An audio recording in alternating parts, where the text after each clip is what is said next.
Starting live.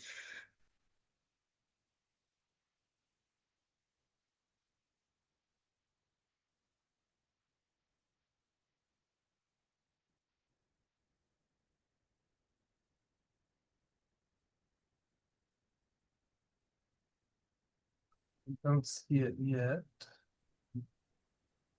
And I, in fact, do. It is the live button is up on my screen.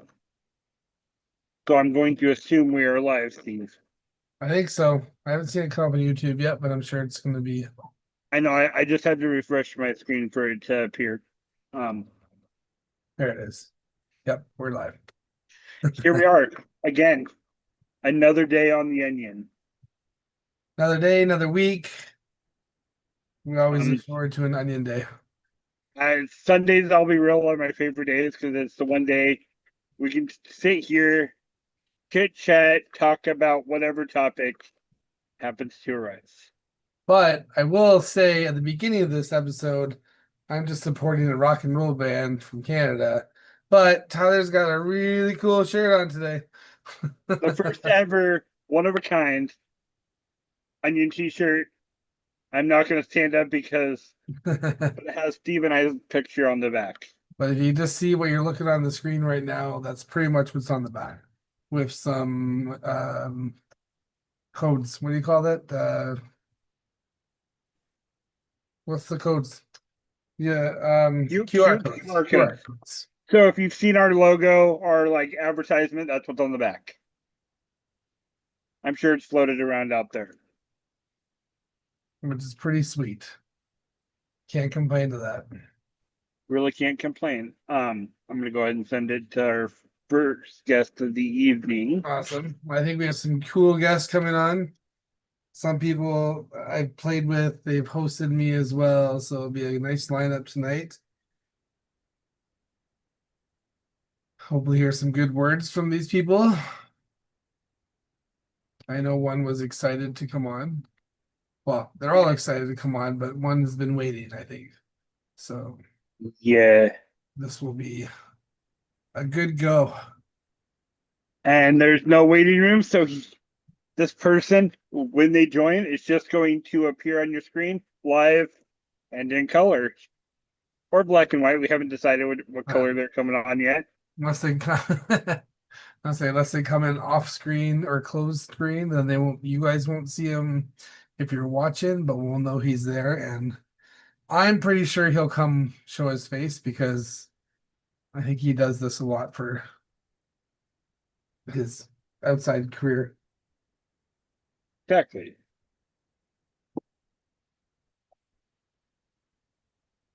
So it'll be good. Hopefully he's ready and waiting. He's online, and I sent the link, and we shall see when he appears. Cool. We're always ready for some good chats, some good detail, some great things. And from my perspective of this, I'm actually caught up on Big Brother. So if Big Brother does come up tonight, I actually know what's going on. I just pretended the past few times. And I think I see our first guest come on right now. Hey there, what's up? Welcome. Welcome. What's going on? Thank There's you, no thank joke you. here, but we have a joke king. Oh yeah, oh yeah. How's it going, my friends? It's going. It's Another good day to on have the you on, Onion. bud. Yeah, it's going great. I love that you guys are doing a podcast. The second I saw this, I was like, hell yeah, Tyler, Steve, guys, this is awesome.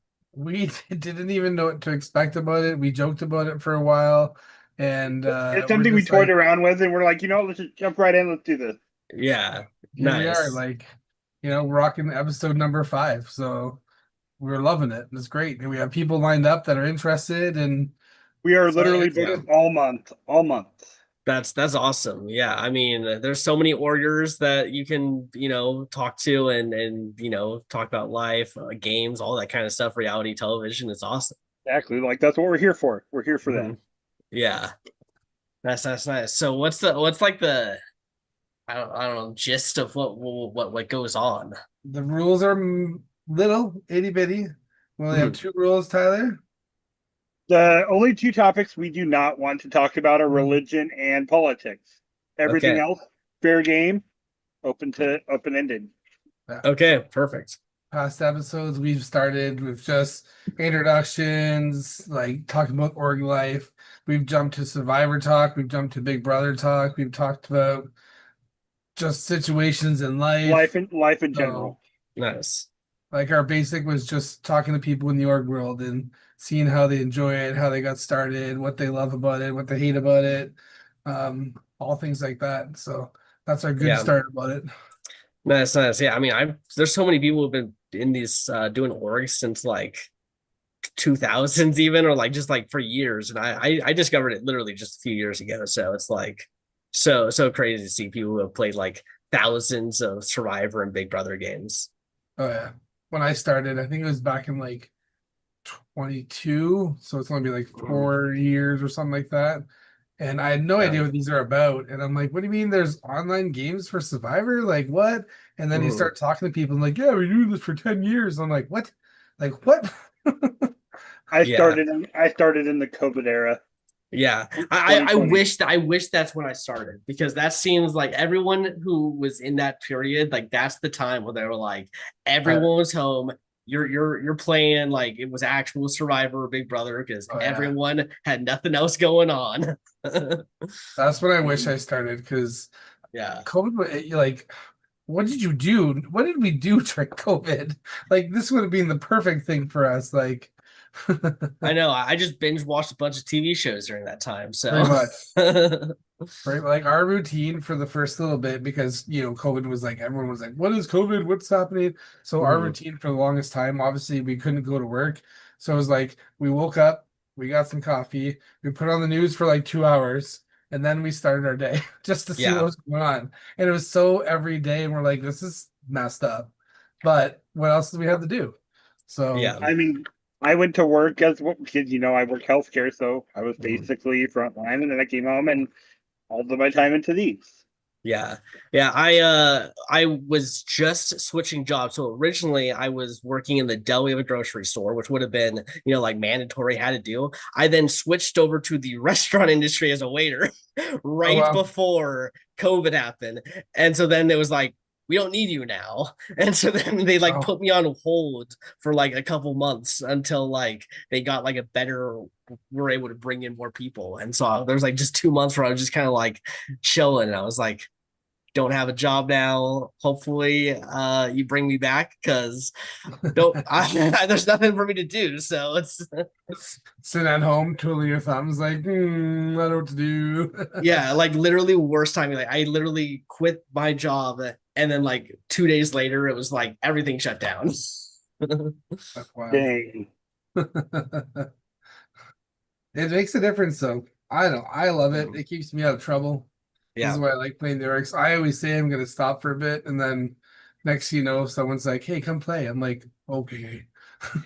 Yeah, I mean, I'm kind of in the same boat, or I just am like a little burnt out. Like I went kind of crazy for like a year where I played a bunch of games. I felt like I was always in a game, in a game, in a game. And now I'm just kind of like, if a friend will reach out and they want me in something, like I might do it, or it's just like an all-star game from the previous orgs I've done, like I'll agree to that stuff. But like I'm not now like venturing out and like applying to a bunch of new things still, just to make sure I'm always in something.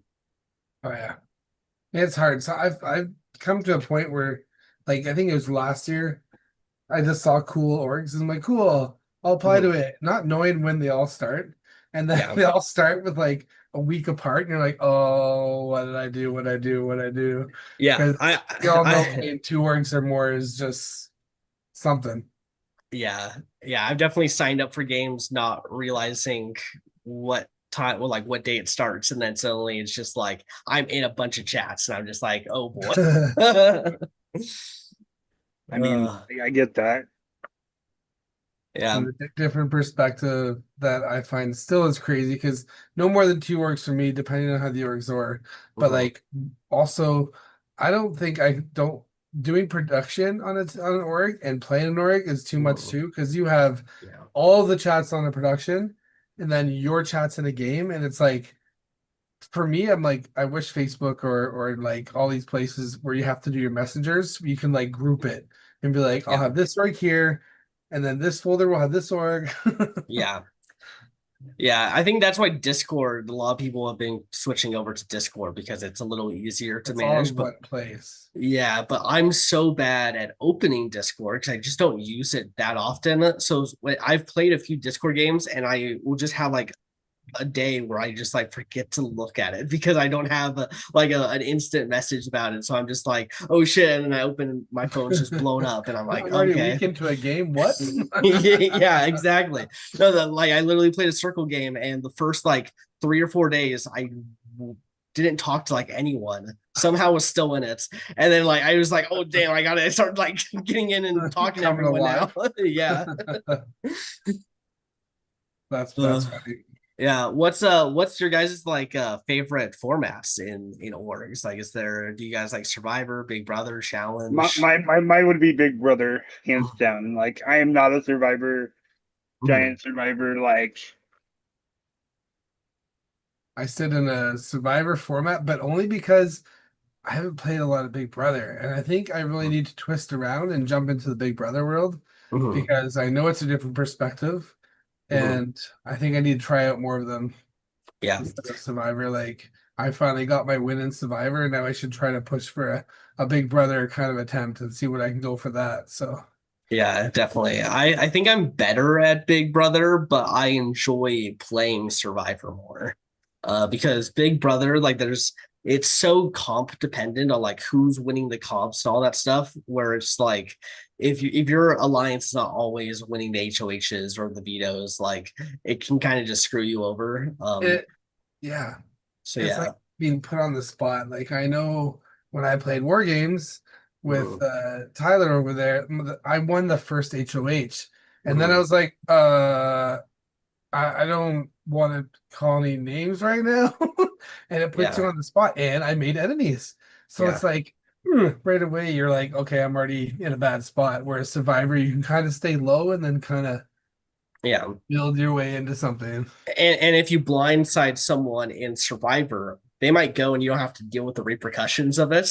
Whereas Yeah. in Big Brother, you are dealing with every like they will blow up your game if they're on the Oh, block if they you're feel still like it. here. Yeah. Yeah. And even if they do go home that week, like they might still like just totally try to like throw you under the bus and tell a bunch of stuff to everyone on their way out. Oh yeah, It's and messy. like you still have the allies of the people in a Big Brother game that will still come after you if you've done something to someone that got out of the game. Yeah. Whereas like Survivor, you're out of the game. The only time you have to worry about it is if there's a battle back, they may come back. And then you're Mhm. like, okay. Yeah. But yeah, a lot of repercussions in a Big Brother game, I think. Yeah, absolutely, absolutely. Also, I just like finding advantages and idols and stuff, like like War Games had two advantages, which I ended up finding both of them. One got stolen from me, unfortunately, but like I enjoy that element to a lot of orgs. It's like like, oh dang, something has been dropped. Let me see if I can get it first or solve a puzzle or any of that stuff. So Survivor has just way more opportunities than a Big Brother game might have. So always enjoy doing that. I have to get into the advantage part of it and try to find these. Like Mhm. as we know in Odyssey, there was the puzzle that Yeah. had idols. Now it's all out now, so it's just worry. But like, Mhm. I got that puzzle late and I completed it, but they're like, oh, it's already done. I'm like, Yeah, yeah, literally same. I mean, that one was so fucking hard. I spent like an hour solving that QR code because it was just like everything everything was loaded. close to the same. Yeah, exactly. So kudos to anyone who was actually able to do that. I finished it, but not in time, so I was Yeah. late. But it would have been nice to, you know, not knowing it was an idol. I just figured it was something. So Yeah. that's pretty cool. Yeah, exactly. I figured that it was going to be like some of those ice shards. Like I figured like because it's a Yeah, QR yeah, code, it would have made sense if it was a currency. that's true. So, Yeah. every game has a different kind of perspective and view on things, and it's neat how they do. I've been so used to the games where you have to look in the picture and you find something. So then I Yeah. play the games that don't have it. Like in Big Hits, when I played Big Hits, I started circling everything and submitted it, and he's like, "There's nothing in the pictures. I know what you're doing." I'm like, that looks like there's something there. Yeah, I annoy almost every host at some point because I would just like claim random shit. If there's something that slightly looks like it might be something, it will be claimed, and I don't care if I have to have this awkward like nothing here. There ain't nothing wrong with trying, that's for sure. Exactly. It's more fun to try than just be like, we'll just let it go by. But Because also if someone like comes up later and is like, yeah, it was this thing, and you're like, oh dang, I just didn't think to submit that. It's like, the only time and shout out to Radical when I say this, but the only time I hate looking for advantages for is in Radical, because when you don't get it, they send you that picture. I'm sure if you play the Radical, but you're getting flipped off. It's nothing there. And I'm like, like just stupid picture. yeah, It's always different. I like it. yeah. I don't like challenge orgs. I do choose not to do like purely challenge based orgs just because I'm okay at challenges. Like I can definitely win them, but I'm not like I'm not comp beasting my way through a game. Like I'm just not like I don't have that confidence in it. Like there's some comps I'm really like, oh, I can do that. And then there's other ones where I'm like very pathetic. It's like hit or miss, right? I played a Yes. couple of challenge orgs and they're good, but you really have to stay on the ball, right? Like because you most likely there's always a high-end team that you're with or, Yeah. or you don't know about that are out there, and they're the ones that are going to target your butt every time. And you're Yeah. like, you want to be on that team rather than the people below. So yeah, it's different. Traders, same thing. I don't think I'm good at a traders game.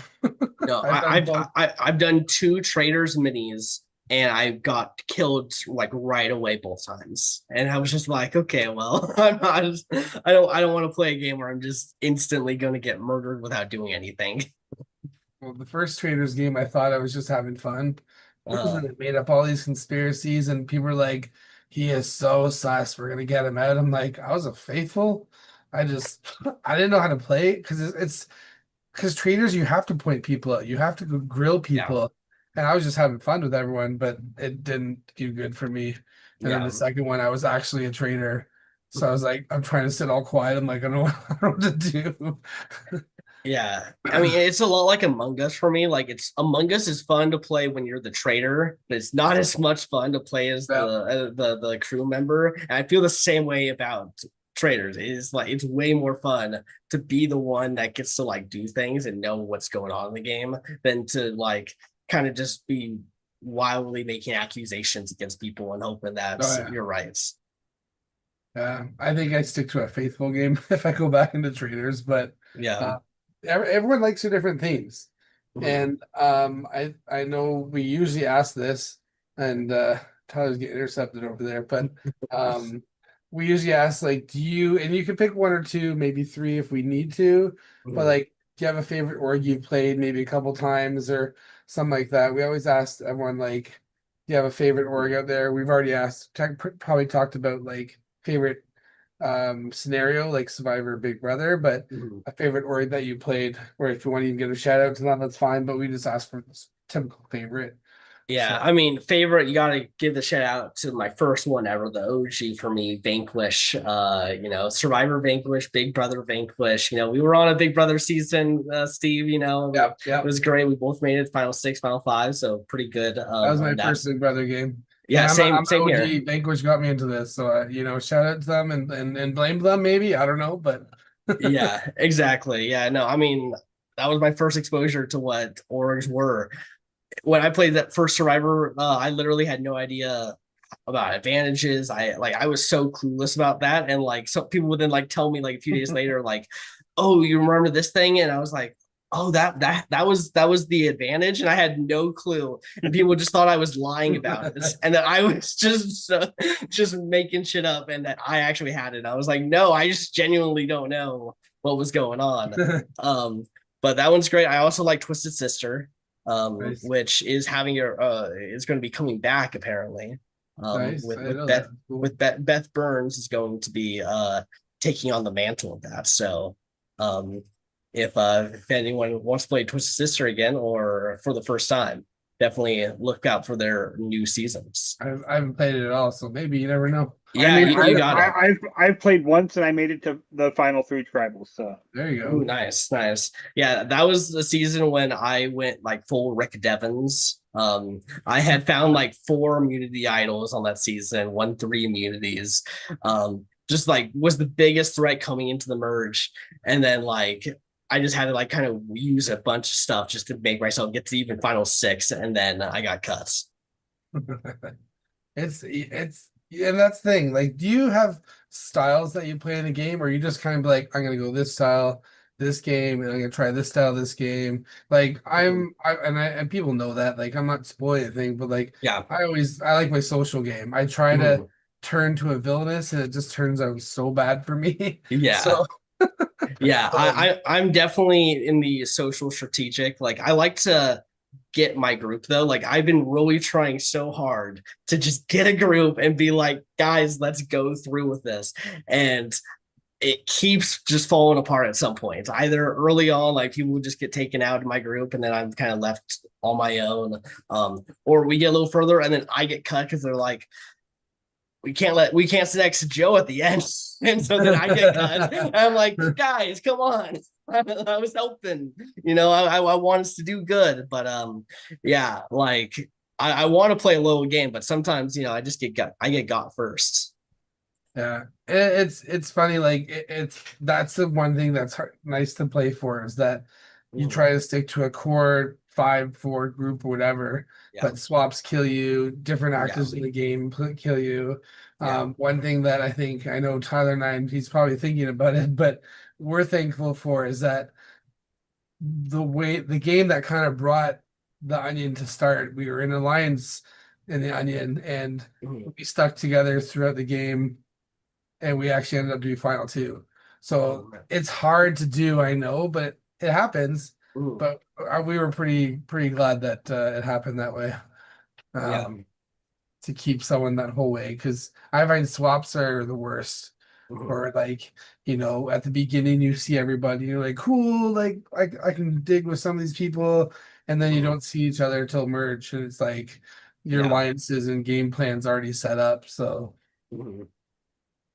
yeah, I had like a curse. I guess it was kind of a benefit for some people, but my first few games, my number 1 ally, like at the beginning of the game, ended up winning the season. And I'm just like, I was like a lucky charm for a little bit. I would even tell people like, hey, my number 1s have been winning recently. You should be my number 1 now. And then eventually, my whole group gets taken out and it's a whole thing. But yeah, no, I think you need to have a good group in orgs, because when you're all playing a show like Survivor and you're actually there the whole time, I think you have more time to have a fluid gameplay style, and like people are more able to like, oh, I'm now vibing a lot with this person over the course of a 24-hour period. Maybe that's going to kind of lead somewhere. Whereas in orgs, there's like group chats that end up getting formed and you don't know about those group chats, and a lot of times those group chats just end up being like, well, we got to stick together, and there's just no breaking it, even though it's definitely beneficial for people sometimes to go away from those groups. It's just, when you have your core group, it's just kind of like you're just locked in. oh yeah, for sure. I don't know if Tyler said what his favorite style is, but I'm more social, yeah, yeah. social What loyal. I think is the way to go. Like, I know Yeah. we all know there's always someone in the org that just plays so aggressive and chews everybody out. We know who those people are. We know who, but there's Yeah. always a few, and it's like, you know, Yeah, exactly. sometimes they become targets, sometimes they survive in a game. So Yeah. And sometimes you get someone who never talks at all, but then they just start winning a bunch of challenges. and they're just like constantly here, but they're not never talking to you. You never know what they're doing in the entire game. That's always a fun thing that happens. Oh yeah. Oh yeah. Um, I know I like it. I live for the I don't know, I live for seeing some of the stuff. And we've even talked about in this where it's like some things get so crazy. I've as far as I know, I've only been blocked once by somebody, Mhm. but it does happen. And because some people take these too hard Yeah. and it gets pretty crazy. Like like if the three of us were in a game and I Mhm. chewed you guys out and got you out of the game, I'm like, got you. At the end of the game, we can all drink and have fun and do Yeah. whatever. It's just some of these games are just the way they go. And Yeah. but it's all fun. Like I do it for Yeah. fun. I don't do it for, you know, I mean, I take each game differently. Like, if you fuck me over in this game, we're going to try something else in this one. Yeah. oh yeah. Yeah, I think every game that you play, you should kind of take it as like its own like just isolated kind of incidents because I always go like what would the show want to portray and like what would be a good story if like this was a TV show.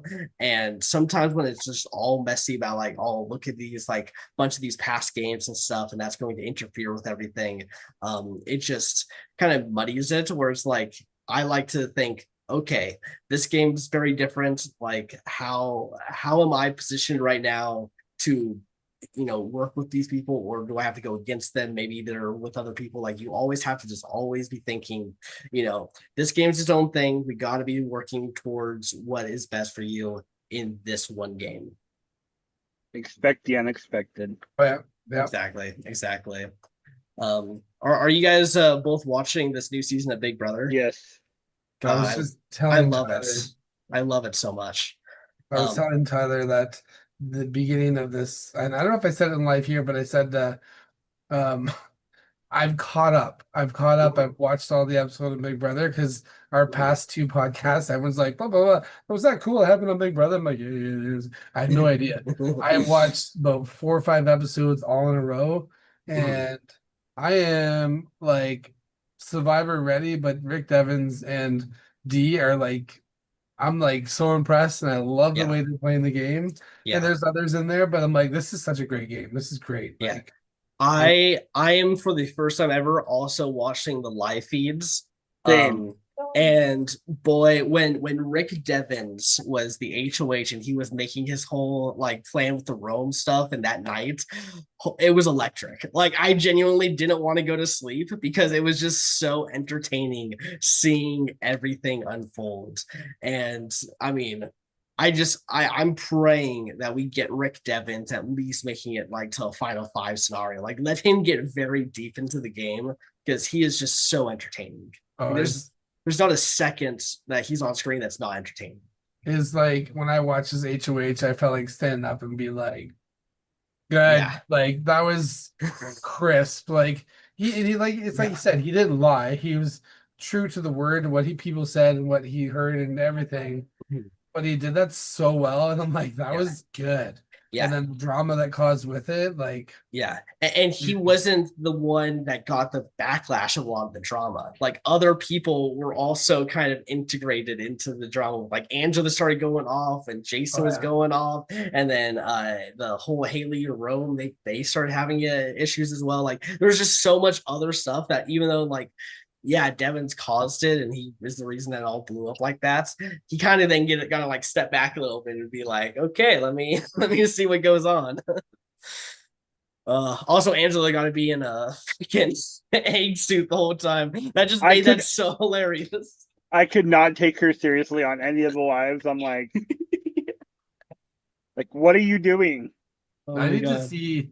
I don't know. I think it's a Canada thing, but we can't get the lives. And I'm like, I need to figure out a way to find out where to find these lives because when we used to get them, or maybe it was Canadian Big Brother, but when we used to see them, I was like, it's really cool to see because you get perspective and yeah. I think you probably have to get like a VPN. I'm assuming. Yeah. But like even the unlock now, I've noticed they put part of the game in it because before the unlock used to be just the talk, but now they're actually showing parts of the game. So I'm like, oh, they've changed that, which is nice. But Yeah, they're giving you like a little bit, but it still feels as though like it's more of an introduction, and then you're going to really actually see how it goes Yeah. on the next time. It's like it gives you like, oh, like we know what the next challenge is going to be, like kind of with like the WrestleGasm and stuff. So, but like we don't see it, and I'm sure what is it, tonight's episode is going to like actually like kind of recap that beginning stuff as well. So yeah. uh, but it's fun. I've been enjoying this season. I'm so Yeah. glad we caught up because everyone talked and I'm like, try not to listen, but at the Mhm. same time being involved and be like, yeah, that would be great. Yeah. Yeah, I wish though. I do think this season it should have been like Big Brother versus other reality show kind of situations, because like I love Angela, Rick Devens, and Dee, but because they're with like a newbie cast, I mean they get all like so much of the screen time. I kind of feel bad for some of those newer players who aren't really going to be shown too much until maybe Endgame when they do matter more. Um, like we get like the Drews, you know, who are characters and they'll get some screen time. But even then, like I almost still feel like they're playing. He's like number But 4 on the totem yeah, pole. even like the Taylors of the world, like you barely see anything of her Yeah, or Or Barrett a Latrice. little bit, but like yeah, like there's a yeah, few out there, they're still here, but you don't hear anything. Like Mallory, I think when she was on the block, you heard from her, but yeah, then I haven't seen anything of her for a while. So they do yeah. stick to certain people, yeah. Yeah, because I mean, if they just did 8 Big Brother players, then do 2 Survivor players, 2 Challenge players, 2 Amazing Race players, you can still have Jason from RuPaul's Drag Race, get like one other person from some other reality show. Bam! Like I feel like then you really covered a lot of bases. Also, it's going to feel like an all-star season with still introducing, I guess, like half the cast is never played Big Brother before. I think it'd be like a good one, just like returning Mhm. seasons of Big Brother and then different seasons of, Survivor and all that stuff. Because they would kind of be like Mhm. what show am I thinking about that um oh my gosh, I went blank for a sec. Where it's like I can't think of the show, but like usually it's the Survivor people and the all the team like the Love Island and all that stuff. They all stick together. And it'd be interesting if they do the same on Big Brother, or some people might be like, like Dee and Devins, Yeah, they start off, they had a horrible season. Well, not horrible season, but they didn't connect in 50. yeah. And then they're like, let's go. Yeah. I mean, they have to get to the end together, or like the icons have to get together, or they're not winning. Like the newbies were probably going to vote for the other newbie who is I sitting next am to them. 100%. really curious though, because I don't know if you guys want to take any guesses, but like who is going to become HOH this next round here and how it's going to play out? Because if it's some people that aren't with the Devons, like if it's Jason, we know that he wants Devons and Angela. Will they both go up? Like Yeah. I it'll mean, be interesting to see. I know who the next HOH is. Oh, did you get that on live feeds? I Or did I also miss an know the episode? I also know the next HOH is because Yeah. Facebook likes to give me spoilers. See, I haven't got Yeah. anything on Facebook. Luckily, now I'm caught up. I don't mind. But Yeah. I don't know. So this is why I asked that because I don't know. Yeah. But Yeah. it'd be really interesting to see how their gameplay comes out. So Yeah, I mean, it's going to definitely take more of the newbies, I think, just winning HOHs and eventually making a move against the icons. And that's the tough thing, though, is like a lot of people, they want to play with people like Devins, Dee, Angela. Like, if you're a fan of them, like, you don't want to go after them. You want them at least to the jury phase. And, that's still going to be weeks away. So, I mean, I adore Angela. Like, I've literally met her in person. There's a picture floating out there. I mean, she is wonderful. She's doing a great job this season. Yeah, she's doing way better than her first season, but I know that that's not like a high bar because she was great entertainment, terrible everything else in the game. When she broke out in her egg costume, I was like, oh crap, there goes her season. Like she's gonna lose it. Yeah, But yeah, she just can't help herself, you know. She wants to cause drama, you know, and like I'm here for it, you know. I think oh yeah, that a lot of reality TV shows nowadays are casting just good people, like who are just wanting to have a good time and they don't want to do too much and they want to just kind of coast and be you know, an under the radar player. And that's so boring. That is incredibly boring for reality TV. Give us bombastic gameplay with people going for the jugular, like at all Yeah. stages of the game. yeah. I mean, seasons past, I've like not really tuned in well. This Mhm. season, I'm like, Yeah. what's going on? Yeah. There's so many interesting conversations that happen on live feeds that it's just like, and then like you'll hear like someone throwing someone under the bus and then just immediately going and talking to the person that got thrown under the bus and be like, oh yeah, everything's great. There's so many of those where I'm just like, oh my god. I'm gonna have to look into this for sure because these live feeds seem like they're getting some good detail. So Yeah. I mean, last night though was a little bit of a snooze fest for me because Chuck was like clipped his toenails. That was yeah. that was a weird, and then like they did like a freaking close up of Devin's foot as well. It was a whole lot. I'll be real. I currently have the live feed up while we're here. You know, Nice. it is what it is. And I see people like guys in dresses, and I'm like, Yeah, of course, I'm not going to turn my volume up because I don't want like spoil yeah. watchers. But Yeah, I mean, I was literally watching it on the TV, just in the other room before I hopped on here. We gotta figure out these live feeds. As I'm just like quickly streaming through Facebook, I'm like, where's any hints? Where's any spoilers? I'm not seeing nothing. And then I just see Survivor stuff. Obviously, I'm a Survivor Yeah, fanatic more than Big Brother, but I'll be interesting. Like even seeing like he didn't come live, but even seeing like posts of Jeff come on, it makes me wonder if in further episodes they might do more stuff like this. And yeah, I kind of felt like too when and I don't know, maybe it's just me, but when like Angela comes into the Big Brother house, everyone's like, "Oh my God!" But then when like Devon's come in, there's some people be like, "Who's that?" Because yeah, you're either Big Brother or Survivor, but yeah, you can do both. But some people wasn't sure about Survivor players. yeah.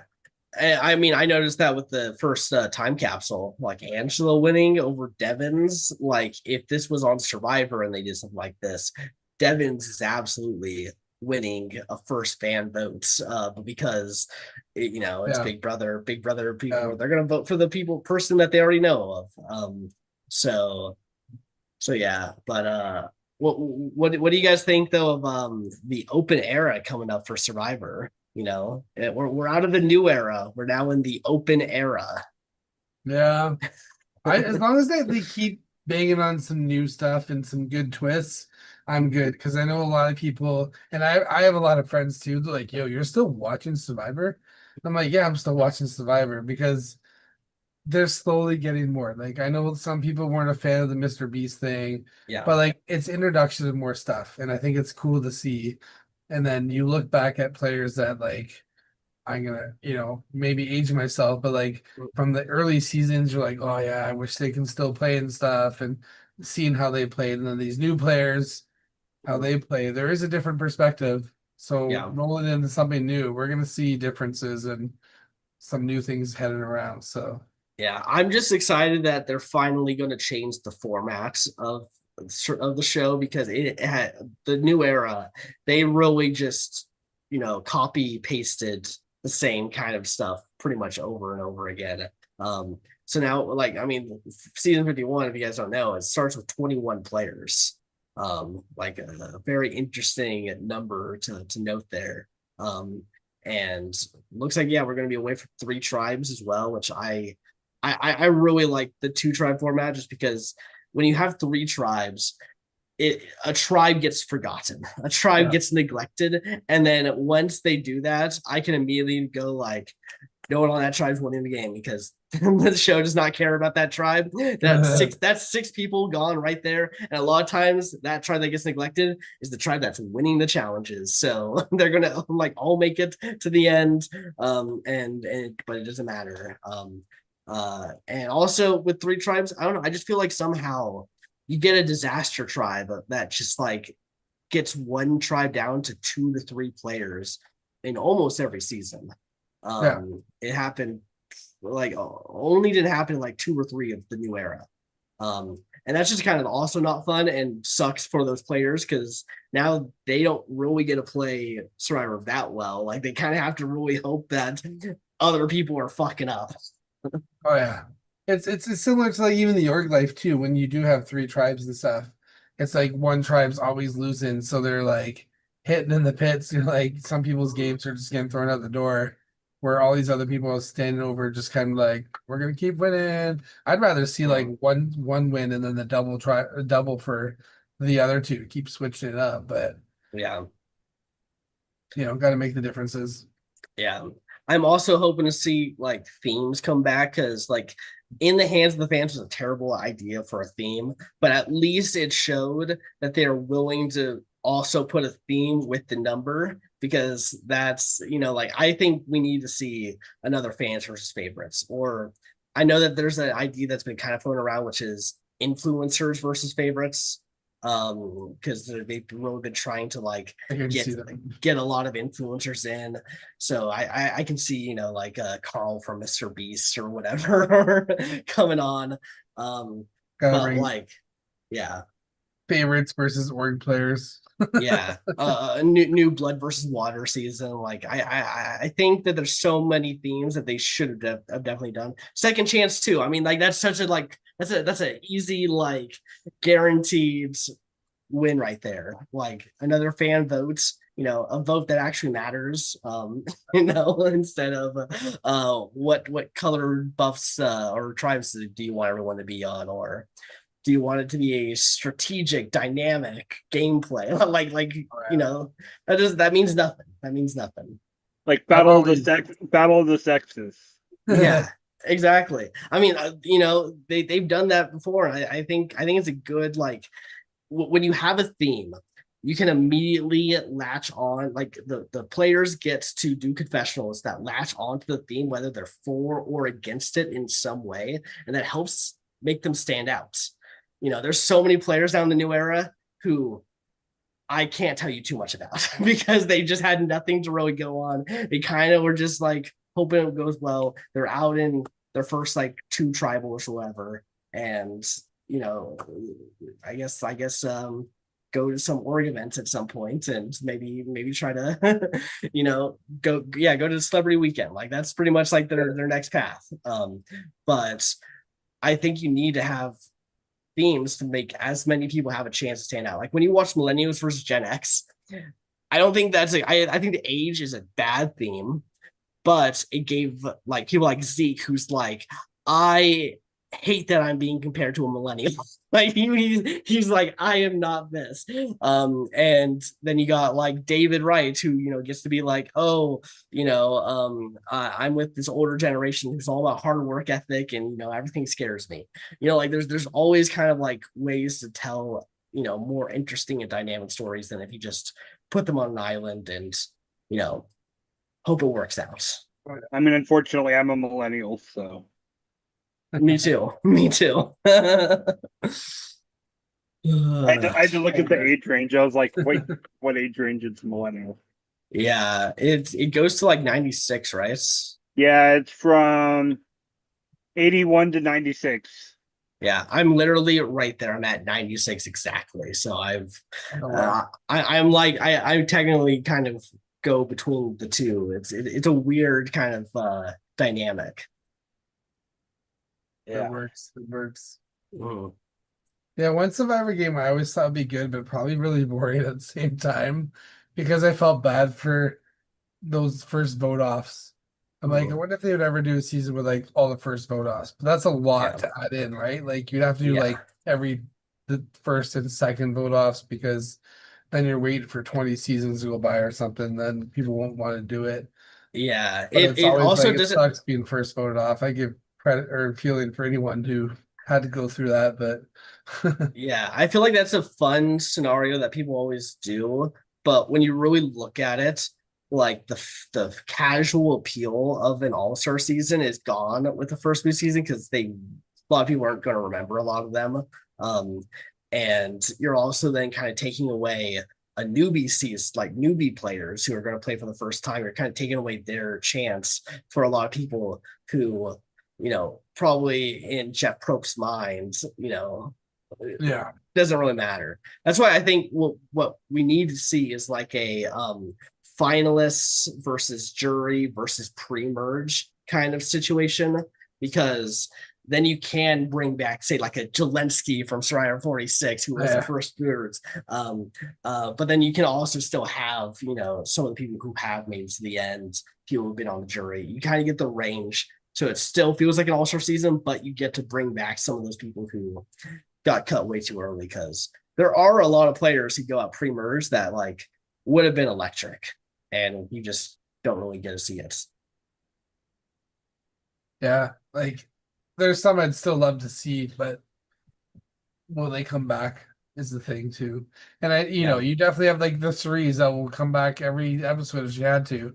Yeah. But there's some that like I back from like Pearl Island days and stuff, I was a big fan of Rupert. Some people aren't, but I like his gameplay. I like what he did in the game. Mm-hmm. And I always thought maybe 50 he would come back when it was early, trying to figure out who was going in. But if you follow his page, he's like, "This is why I wasn't on 50," and Yeah.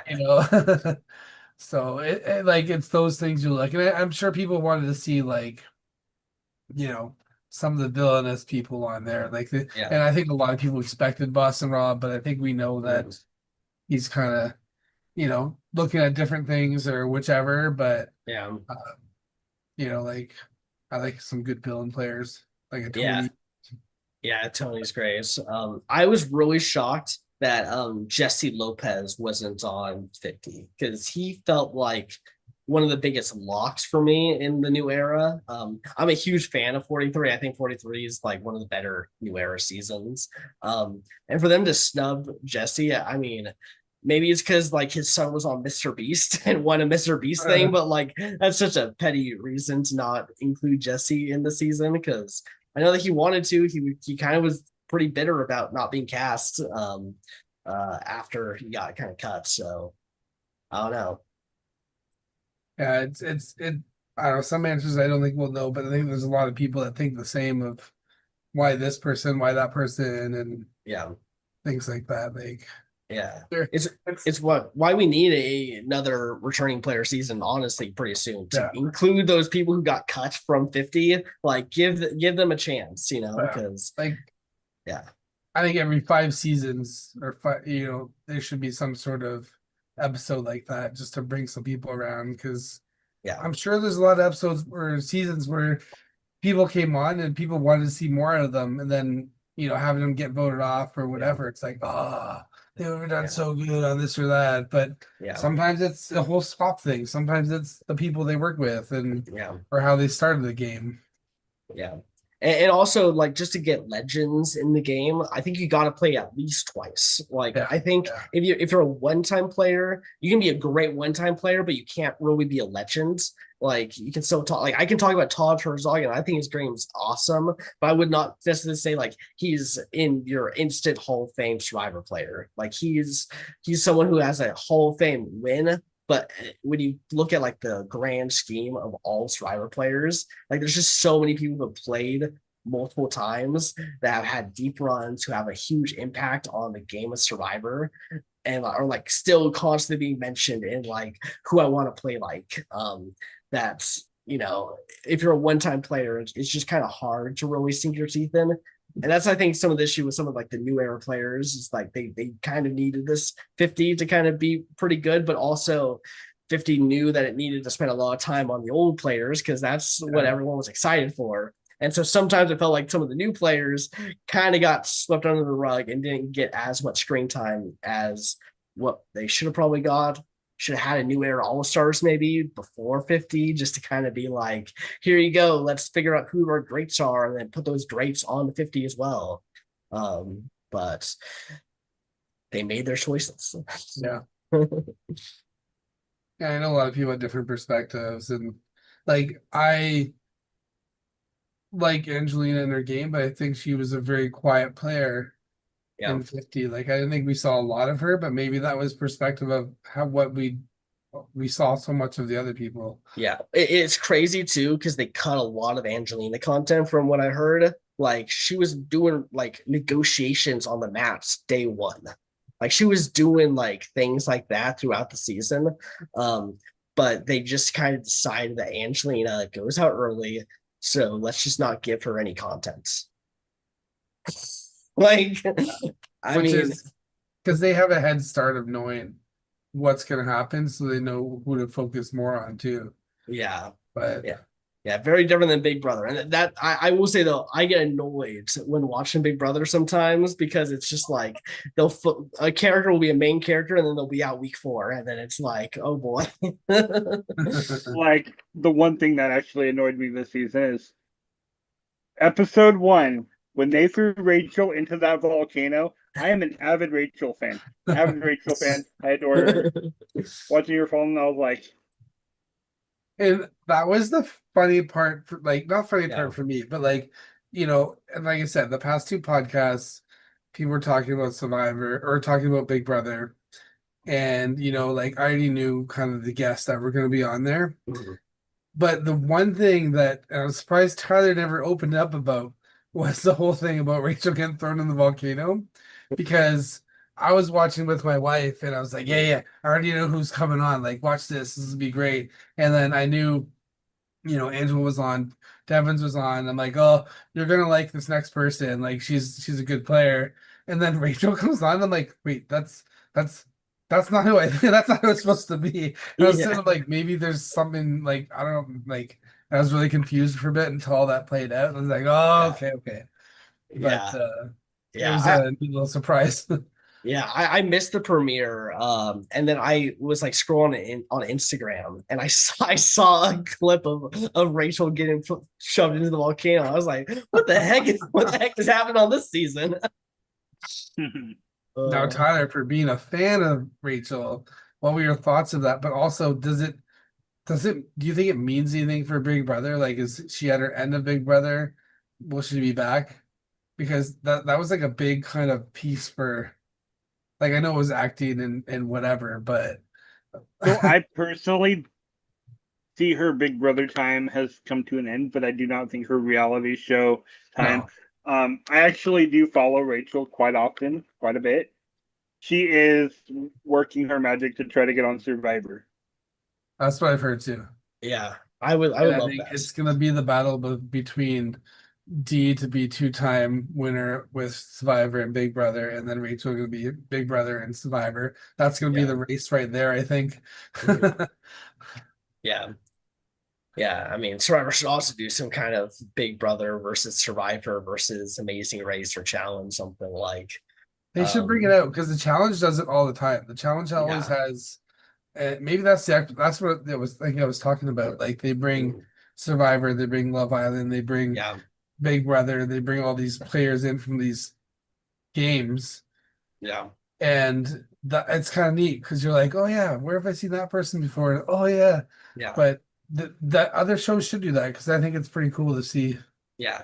And they have like access to all of those players because they all were on a Paramount show. So like, they can easily reach out to those players and be like, Oh, yeah. hey, we got this other opportunity. Want to come on and live on an island, live in a house, all those kind of things. Like it's and it's fun to see. That's what I like about this new season of Big Brother is seeing Survivor player minds playing Big Brother because they're not playing passively and trying to just hide in the background. They are like, we got to be making stuff happen right now. Like you got to go. And like that might bite them in the butts, but also like if they are constantly going, they might end up creating a steamroll because everyone else is like kind of falling back and not sure what to do, and suddenly, you know, they're just like out front calling every shot that happens, no matter who gets HOH even.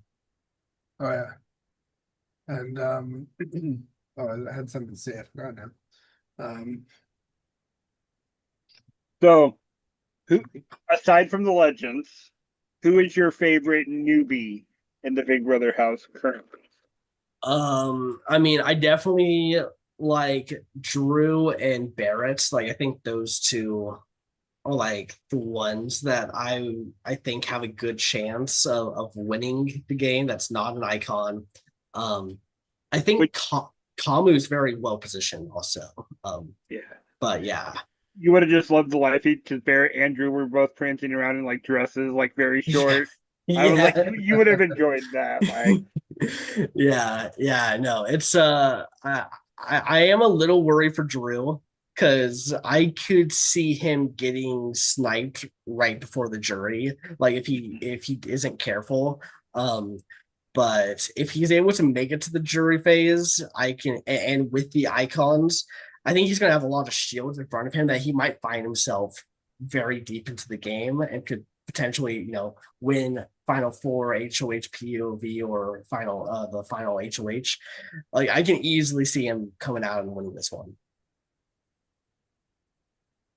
Barrett, I think, is going to definitely make it like very deep into the game, but I think there's definitely worlds where he doesn't win against a lot of people. I can see people maybe not respecting him, so he needs to have like, he needs to be the one that takes out the icons. Like, he has to be the one to stamp. If he's like going along with it, I think he might have trouble winning in the end. No, it makes sense. And Barrett's growing on me. When I first started watching, I'm like, I don't know how far this guy's gonna make it. Yeah. But I'm like, you know what? He's growing a bit. I still want to see, because well, now she's the girls, the three girls there. I think Melody has a better chance of between the two of like between the Mallory and Lyric. I think Melody's trying to really burst open her bubble and expand. I'd like to see her go better places, but I don't know. Like, it's, you know, not a fan of Yash. I think he's too, I don't know the word, but yeah.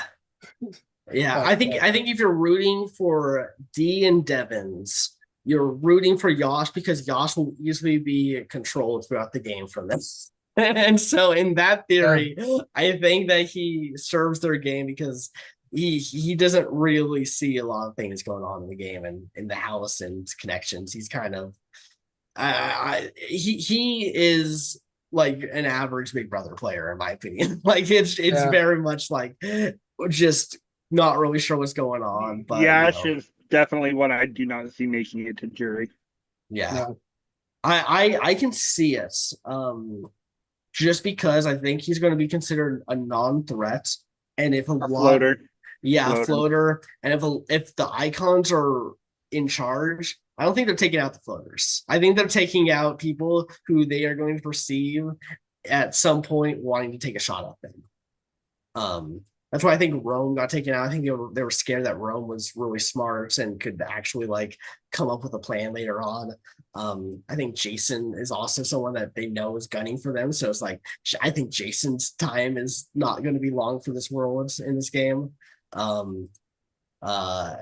I think Taylor, I mean, we keep seeing confessionals also about Taylor being like very smart, is going to win this game. Like, so they're thinking that. So it makes me go like, well, she might end up on the block pretty soon too. Yeah. It'll be interesting though, because I think there's some good players in this game. It's just a matter of how they step up in the game as this game goes on. Yeah. But I do think Camus, when I first, like, when looking at the cast before the game started, and knowing that Camus was like wrestler, what's the name? Yeah. I'm like, oh, I don't know. I think it's gonna be too much because, you know, a lot of those wrestlers they're like, you know, hardcore and stuff. But he's hardcore but chill at the same time. So I do like the way he's playing the game. Yeah. He's an active player too. You watch week one, and he is very actively trying to put together pieces to get himself safety. And I think he's going to keep doing that. I think he's probably going to be at least final six of this game. But then I think he's going to be one of those people who kind of becomes a big threat because everyone's scared about challenges. And then like the second that he can't win an HOH or a power veto of a round, I think he's probably going to be screwed. Makes sense. You I have- also like Camu this season. He's definitely Yeah. one of my favorites. So do we want to make a guess that out of the three returnees, Angela, D, and Devins, who would go first, do you think? I want to guess Angela. I'm gonna guess Angela. Man, it hurts my heart because I think it's going to be Devins. Yeah, see, I don't want that. I really like Devins. I loved him in I loved him in his Yeah. OG game. I loved him in 50. I know. I just Here's see from M50, but- I see D making it to the end. It's like I genuinely think that she is very likely to make it to the end, and honestly, maybe even get second place if she's not sitting next to a Devins or an Angela. Angela, I think is going to be considered a goat that you can bring very deep into the game and not really feel threatened by her. And Devins, though, he comes off as he can win challenges. He's likable. He's going to make big moves that could potentially backfire at him at some point. I think all three will make jury. But I see Devins being like the first or second jury member. Angela going out pretty relatively similar to how she went out in her season, like maybe a fifth or a sixth. And then I think D is going to get to the end, but just not get the votes. I worry about Devin.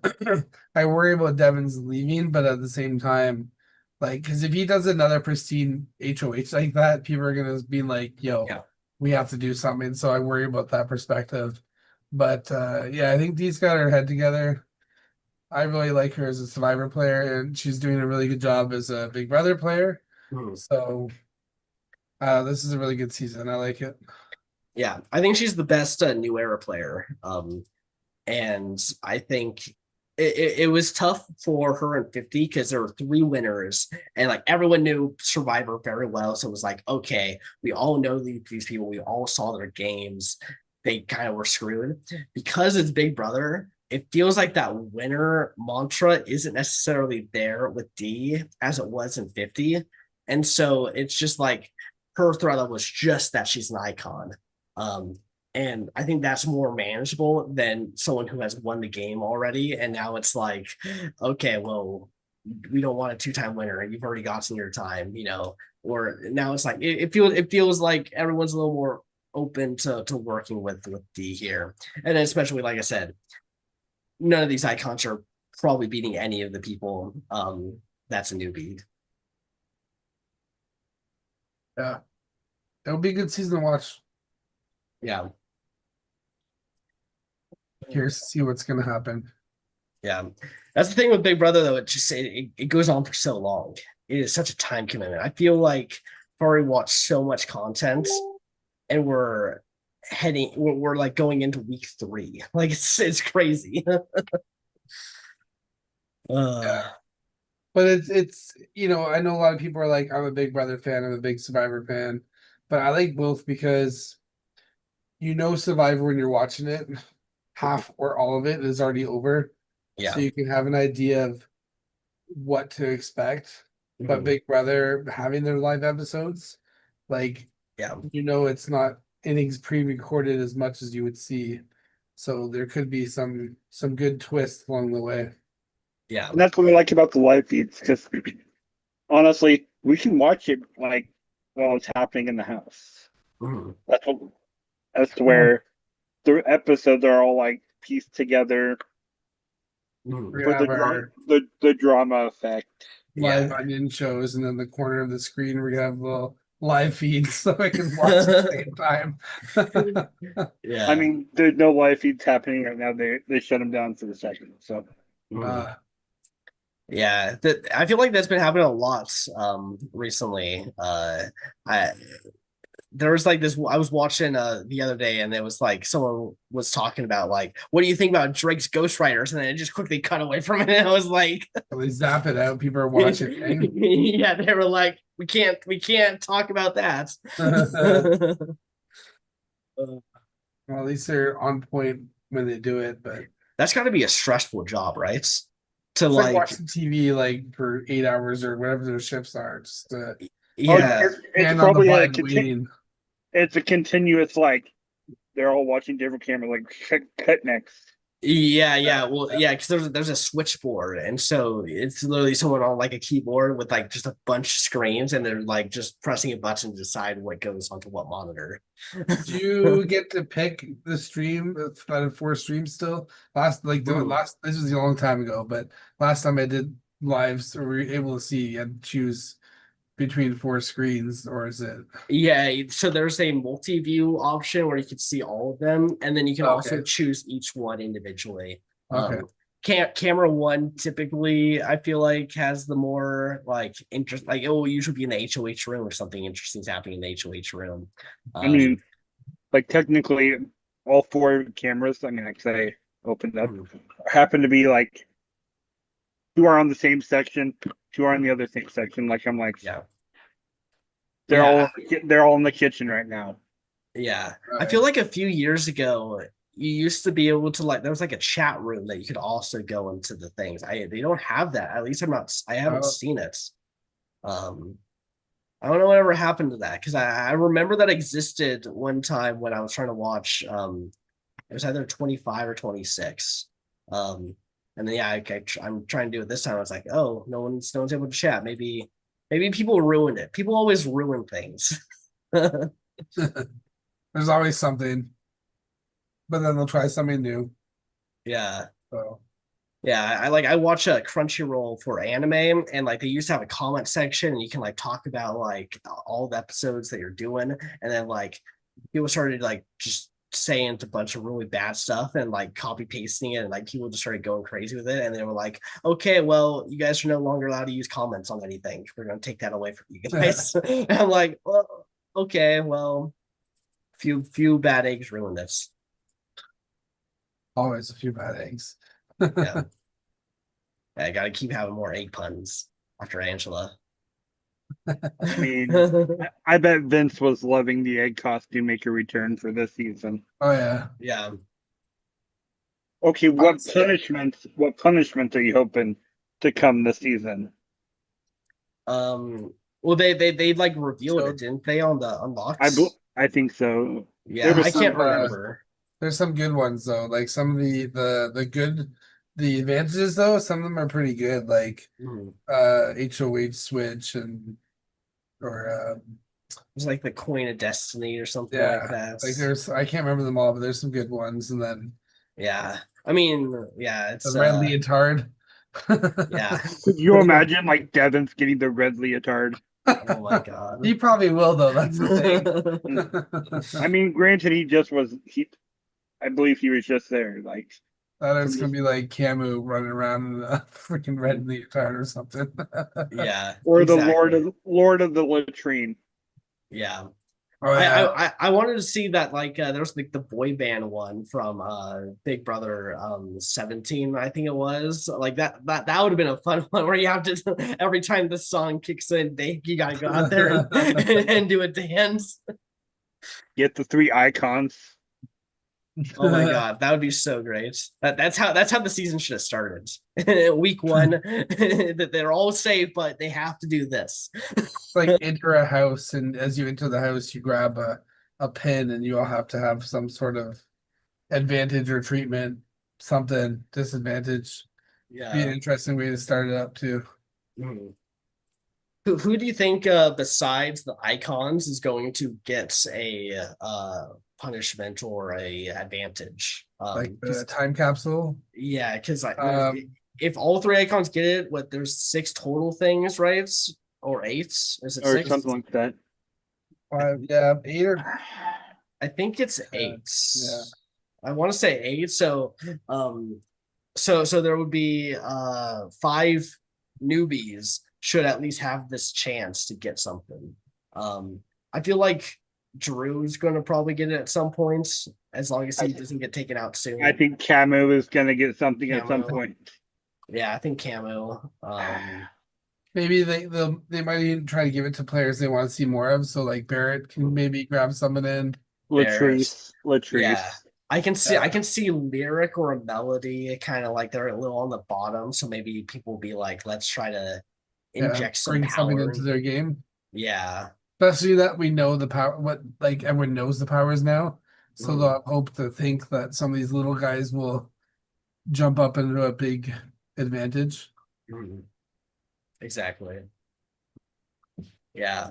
I do wonder though, will the icons get anything good? Because Angela starts it off already, with a terrible punishment. I honestly think though, like going in that chair, the longer you sit, the more you're gonna be crazed trying to figure it out. I think I just go in, shut my eyes, and go bam. Because Yeah. like I don't think you can follow it. Just tap I it. I agree. Like that was my first instinct, is just like go quickly, because I feel also it's, at least if I was the game maker, your first few seconds, you're gonna have it go to good things to make it feel Oh, yeah. enticing to go do it, and then it's gonna hit you like a long string of bad things. So in my The more mind, I'd you- be like, yeah, like go quickly. The more you spin, the more frustrating you get. It's just like I just slap done. Yeah, like you're not really going to be able to figure it out. I mean, maybe you're allowed to sit there for like an hour and just like really figure out. I was wondering if they had a minutes. time limit on it. Just be like, you have 10 seconds. Yeah, exactly. But I don't know. I feel like they would just let them go there until maybe at least 10 minutes, and then maybe like, okay, hurry this up. But also, like, you kind of want to finish up there quickly, so that way you can then get back into the house. Because if you're there for a long time in the dining yeah. room, it's like very suspicious. So you kind of want to be like, if you get the time capsule, you want to get in and get out, because you don't want to stay. You don't want to have like a 2 hour. And if you have a Yeah. disadvantage like Angela did, I'm Yeah. sure there's that time prep to get the costume on Exactly. and bring it into the room and all that stuff beforehand. And Mhm. Yeah, but I will so that say takes time. getting the disadvantage is also a bit of an advantage, because it then lets everyone know that you can't get something for the rest of the game through this. And so like Angela, no one's going to be like, Angela might get something from there. Maybe she's got a power. Everyone Yeah. knows she doesn't have a power. No, she won't. That's true. That's true. Yeah. So like I was saying, like for goats, like bring someone along, like that's even more reason just to be like, hey, keep coming, Angela. Keep coming along. You're not a threat to us right now. No, that's legit. That makes sense though, because you keep tally of that, and Yeah. you're like, so and so had disadvantages, and other people came out with nothing right away. Then you Yeah. might not. So it might even give perspective for people, like put them on the block because you want to get rid of that stuff. So you never know. Yeah. Exactly. So it'd be interesting.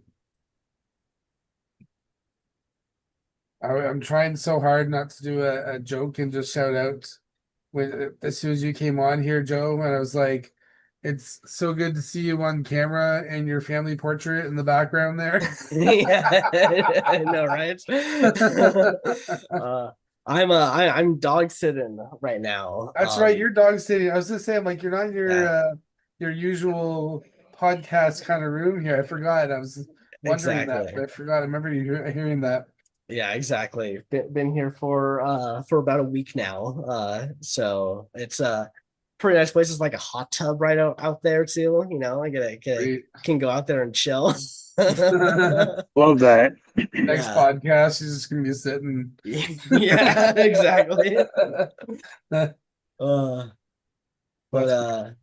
yeah, what else can we talk about? So I feel like we gotten into a lot of the reality shows. I don't watch too many other reality shows, I'll be honest. I mean, most of the time, mine's Big Brother. I mean, I watch these shows now, and I'm like, how many people am I going to meet in Florida this year? Yeah. I mean, my wall. I mean, I'm sure most of y'all have now seen my wall. I mean, I get a lot of views signed. Oh, nice. Look at that. Oh, Angela. There's on the spot. He's got a really good wall. If you haven't seen it, just ask him to send a picture because Mhm. it's pretty cool. When I saw it, I was like, no way, that's awesome. And then I mean Nice. all my survivor challenges on that side. Mhm. But Big Brother is like head honcho. Have you ever made it down to Florida, Joe? I never went to the celebrity weekends kind of thing. I mean, I've been to Florida, but that was Yeah. like when I was younger. No, I would love to make it down there. Seeing in like Yeah. and being in Canada, it's a little harder, but Yeah. we are, which might be really fun for everyone to join. We are doing a podcast from Florida. I will be here in Canada. Oh, nice. Tyler will be live with all the action happening. So it'll be really interesting because you never know who you might be able to pull for like 5 seconds, 10 Yeah. seconds, a minute. You know, It's the whoever fact why I pop had to on. get a shirt with our logo. It has our pictures on the back. Yeah, so it'll be really fun. Nice. It'll be really fun to see. We have some other cool live events coming up. Mhm. I won't spoil them at all, but we've got some really good stuff planned. Like it's Just Nice. imagine this pretty cool. photo on the back. Yeah, that's what the back of the shirt is. Heck yeah. I have to figure out how to get one up here in Canada so I can rep that as well. But like we're going deep. Like this has been good. Like Nice. we're having fun. And like I say, like, you know, if you can see all of our stuff up here in the corner, like there's no editing, it's just raw. We're having Mhm. fun with it. We're not gonna, you know, take things out and, you know, we don't mind swearing, it's fine. It's just, you know, if you talk about someone that you don't like in Orgs, it's gonna be glued on here. We're not taking it off. So Yeah, exactly. Just be careful who you name drop, no, because we may just like magically bring them in. it's happened. It's happened. Yeah. Sometimes you just bring people in and see where it goes, what happens. So Yeah, I know I was gonna be on last week, and then I saw someone who I would have had a bit of rivalry in the last work, so I'm kind of I glad. mean, I was kinda looking glad- forward to it. I thought it'd be great. I'm like, you know what, this pairing is just hard. Like it would be good. But Oh boy. yeah, you never know. when Steve and I made that pairing, we realized that we're like, it would be something else. So it would have been something, you know. because like usually we do you know, I think we pulled guests at the same time, like on our first episode, yeah. But usually we have like our guests, we'll bring them on and then we'll bring on the other two, or if there's an intercept in between, that's true. I think with if you were on last week, we would have intercepted and bring those everyone together just to roll it out because Yeah. we always gotta make them fun. So Yeah, exactly. But yeah, you know, it would have been interesting co-hosting the year after a co-host HOH situation that went down. so it literally was like, I think the only time we ever did that other than was exactly episode 1 and our test episode. Mhm. So, but yeah, when Nice. Steve and I made the pairing, Joe, we're like, because after I had hosted in War Games, I Yeah. was like, why did we schedule that? at first I was like, did you do this on purpose or just kind of happened Yeah. when we book people? And I'm Yeah. like, all right, but it's so funny too because I have very few enemies or like people who have like a bad like situation with me in a game. And so the only times are like with her and also someone in our game, Steve, Big Brother, Vanquish. That's the only person who blocked me is someone in that Okay. game. Yeah. That was my first Big Brother game too. That was some wild, Yeah. but I stand with my solid record in Vanquish. When I played Survivor first time, I made fifth, or Mhm. you know, and then I was like, it's gonna happen. You can don't do this to me in Big Brother, and fifth Mhm. again. I was like, damn. So that's Yeah. my curse. If I can make it by that, I feel good about a game. Yeah. Yeah. I'm glad that my 3 times I played Vanquish, I've made it to jury every time. 7th, 6th, and a 4th. I do want to play Survivor Vanquish again. I don't know. They just did an All-Star season, so it's going to be probably a bit before they do another one. Trying to get onto their minis and stuff too. So I hate minis. I just don't like them. I'm not a I huge have fan, never but I played- do every once in a while. I've never played Survivor Vanquish. I have played a Big Brother Vanquish. Mhm. So Well, we got to get you on Survivor Vanquish then. I mean, come on. Yeah. You got to apply to the next season. Sometimes I see. gotta but my Yeah. thing is my work schedule is what Yeah. my issue. Yeah. Yeah, that's an issue too. Sometimes I'm like, I gotta make sure that I got my schedule all fixed and everything. If I can make all the lives and stuff. Because I also, I have a production company and I have to do meetings sometimes like at nights around the time that a live would happen. And those are always like an awkward thing where I have to like text a bunch of people like, hey guys, I can't be on tonight. I'm playing Survivor online.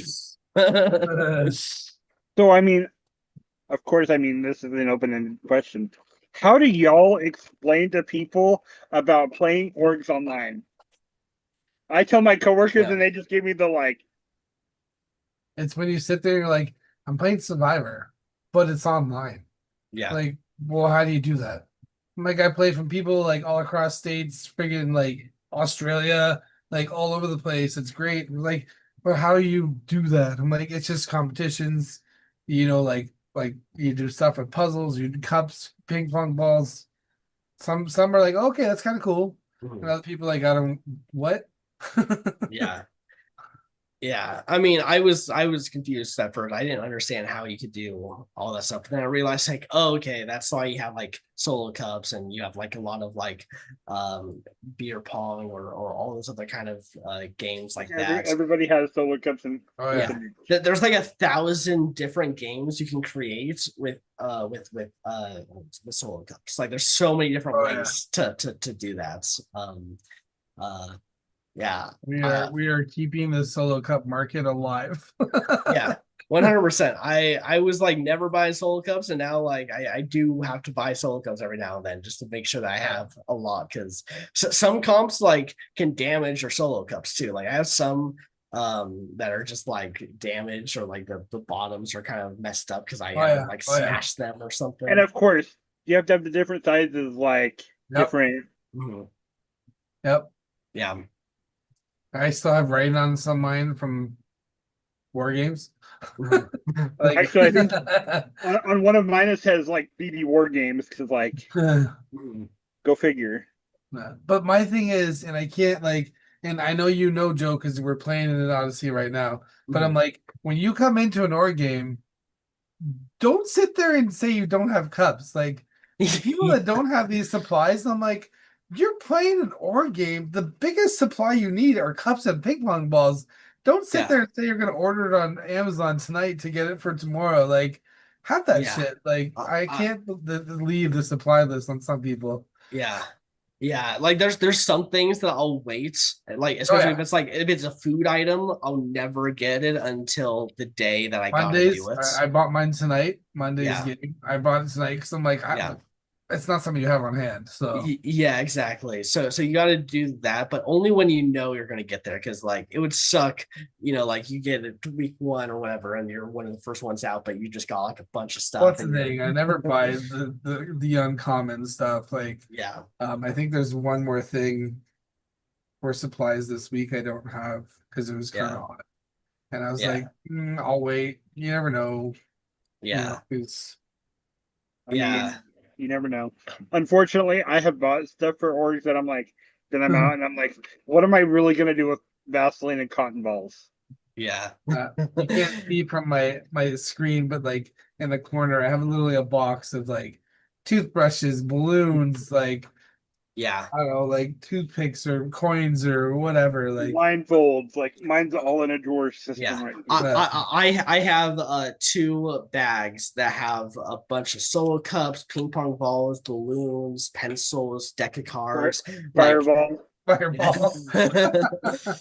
Yeah. I did buy a shot glass for war games because I think that was one of the things for war games, but I got I out had to look for before mine. I found it. I got out before so I've had now it still from Amazon. Like it's literally in my room, just like waiting for me to finally open. And so hopefully Next time I need a shot glass for orgs, I'm using my Canadian one. Yeah. nice. Look at that. I'm still worried about that challenge because I've seen it, but I've never done it. As long as it's a challenge, I think it is. But I don't even know what challenge, to be honest. uh, I'm assuming it's like knocking quarters into a shot glass. that's what I'm thinking. If it's something different, then I'm out of the hole. But that's what I Yeah. believe it is. Yeah, So man, I- my I know dad would have nothing. been great at this. Like I remember as a kid, my dad doing this and like just always being able to like just get it like every time. well, seeing people do it, I'm like, damn, that's pretty Yeah. crazy. And I'm like, I hope I don't have to do that.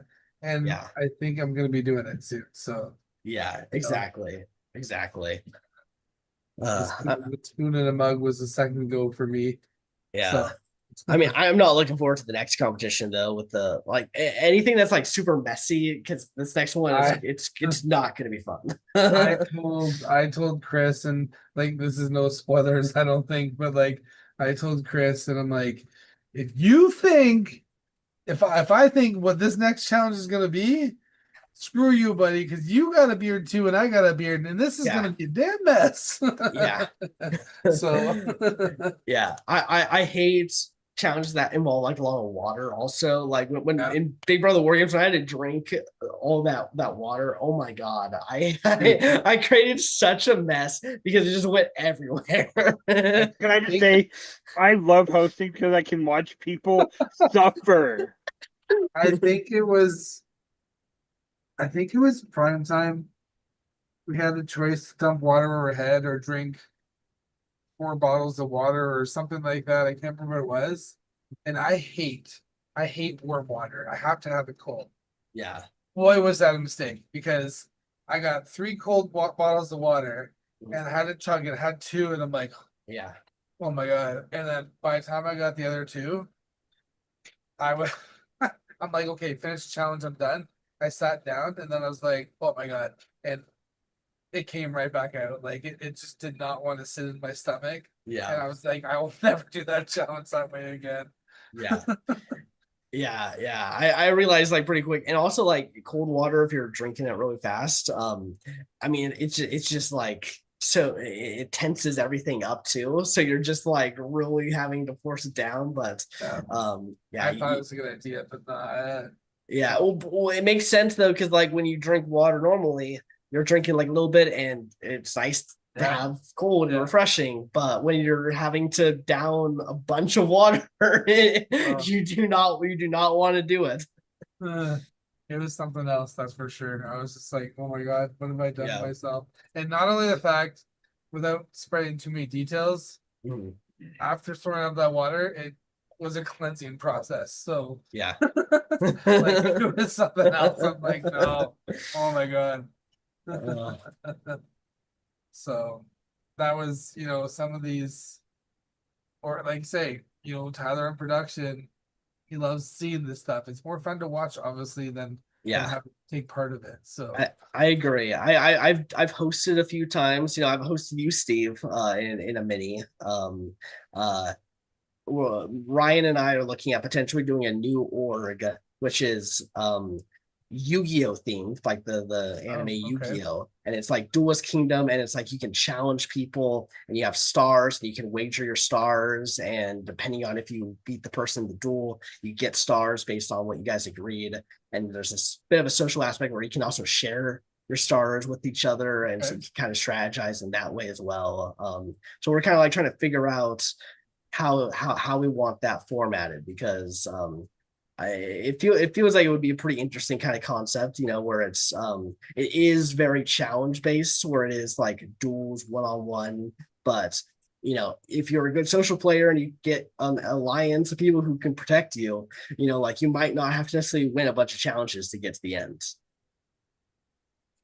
that's kind of cool. And I always love seeing a new perspective to an org. And I know Tyler and I we're probably gonna get reamed at for repeating ourselves, but after just coming off bigots, no bigots. That was a different perspective. Like Mhm. I really enjoyed it. I love because you get so used to the same old Survivor every Yeah, time, or same old Big Brother traders, whatever. exactly. And this was Which different. if you ever get a chance to play Joe, take it. Yeah. Okay, we'll do. So We'll do. I played the past 3 seasons. So and it's Nice, just nice. like you all start off, but you're not in the game. Mhm. So if you can't get into the game, you don't play the game. You're just automatically done after a certain prolonged amount of time. Mhm. So it's pretty neat because you have to try to force your way, like build connections, but then force your way to get into the game. Because if you don't, then oh well. and So just because you're in the game doesn't mean you're in the game. You can get no, sent back. you can be sent back. So Okay, it's really something different. Like it's really cool. Uh, interesting. Yeah, it's have fun. you guys ever played a Battle Camp? I've heard of Um, it. Battle I Camp think org. I believe I've heard of it. Yeah, I did host a long game of Battle Camp, and that was fun because it's challenge based, but there's also a voting element, and but all eliminations in Battle Camp are decided by a wheel. So depending on if you lose challenges, depending on if you get votes from people, depending if you lose a punishment, like your name might be up there more so than other people. And then it's a spin of the wheel. So like your name could be up there one time and someone else's name is up there like 10 times. You might still go home if you just have that name up there one time. Yeah, that'd be my luck.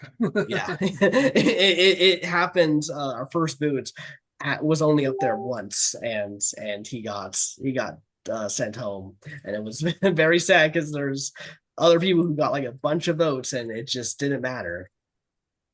I mean, I have played a battle camp, but it was on Discord. Hmm. Okay. Yeah. Yeah, I wanted to like Discord. Like, there's so many things about it that it feels like it would be so much better than Messenger. It just is like getting me to open it up. That is just the challenge. Because like you can like make the bots to like get like your chats like all aligned and everything, and you can even set like do comps where the bots will basically do the like run the comp through with people in certain ways. So um but yeah. I love seeing something new. I'm down. Mhm. So I don't know much of the Pokemon Yu-Gi-Oh! There's something else, other whatever world, but Mhm. I played a Pokemon org and I did okay. So Yeah, yeah. Luckily for us, like we're gonna definitely make it where you don't need to know anything about Yu-Gi-Oh! It's just kind of like just themed. uh yeah, themed. So I feel like I mean I love Yu-Gi-Oh! Like that's one of my favorite shows growing up as a kid. Same with Ryan. So yeah, I like doing things different. Like I do love Survivor. I think Survivor is the best format in terms of anything I've seen. Like it's so reliable in terms of enjoyment. But yeah, when I host, I do kind of want to like add new elements, new variables, find ways that are just to make it stand out and make it unique. I think that's fun because I think obviously anyone who's played for a couple years, they want to see something different. And Mhm. when you don't see it, that's when you get perspective of like, maybe I'll do that. And I've Yeah. thought of it myself too, but I get so tied up in playing them and I'm like, oh yeah, I forgot I was gonna do that. Mhm. Yeah. So Exactly. and now I have the Exactly. onion on top of everything. So Yeah. so Okay. that's good. I hope you definitely had fun. Yeah. And do you still do a podcast? I do. Yeah. The day after podcast. You're Yeah. welcome to give the shout out to your own podcast here. That's Yeah. okay with that because you're joining us. So, Mhm. you're free to be like, this is what you do. So Yeah. Sounds good. So yeah. Anyone watching, check out the day after podcast. Where we just released our winner rankings for Survivor. Where you can watch me yell at Ryan for his terrible takes, like putting Boston Rob at number 42 in his winner rankings. Um, you know, nice, uh, nice. Yeah, and also he put Chris Underwood not in his bottom five. Everyone has some different perspective, eh? Yeah. And then also check out Tribe of Nerds. I'm on there quite a lot also with Total Drama. We're doing a full rewatch podcast there. We did Pokemon. So yeah, check me out at those places. Beauty, beauty. I love it. We love that you came on. You know, it wasn't with your rival, but Yeah. you still made it here. Yeah, So exactly. Exactly. And I didn't even change it because of that. Like literally No. just ended up happening. Yeah, like when you dropped, Steve and I were just like, Yeah, what a relief. But yeah, thank you guys so much for having me on. And yeah, it's been a blast. Well, it's been great. We're glad that you came on, and I think it was a great time. So lots of good Well- chatter here. Yeah, awesome. Thank you. Do I just like leave now? Yeah, you can pop off because we do have another guest coming in too. So feel free to tune into YouTube and watch and see who Okay. it is as well. But if you got things to do, you got things to do. So it's good. But Okay. we appreciate you coming. Okay, sounds good. Sounds good. Adios. Have a good one, guys. Cheers, Joe. Thank you. And there's Joe King. and no, we're not joking. No, no joking, no joking. No, it was good. I think it was a good run with him. I know he always has lots of stuff to say about you know, the org life and everything. He runs his own podcast, so he's got lots to say, and it's For actually sure. funny not seeing him with his big microphone in front of him. So That honestly, that's what I was expecting. Full on big microphone. I sent the link to the next guest. Like, yeah, so next guest we have two people popping on at some along the way. I don't know if that's the same time, but some of you may recognize them, and I won't tell their name until they come in. But they've been hosted me and I believe Tyler several times. So I think you and I, Steve, won a game together. Again, our resumes are like, not even realizing that was the game we won, but yeah, it happened. It was a group kind of win, and Tyler and I were in it, so it was a good one to win. I keep forgetting about these little, I want to say challenges, but like other ones that we do with these people. But my first Survivor challenge was I say my bigger win, but I did win these before. I think I won twice with these hosts. Trying to send out some yeah. hints for anyone. Honestly, one of the challenges I do vaguely remember is one of the founding members of the Onion and I.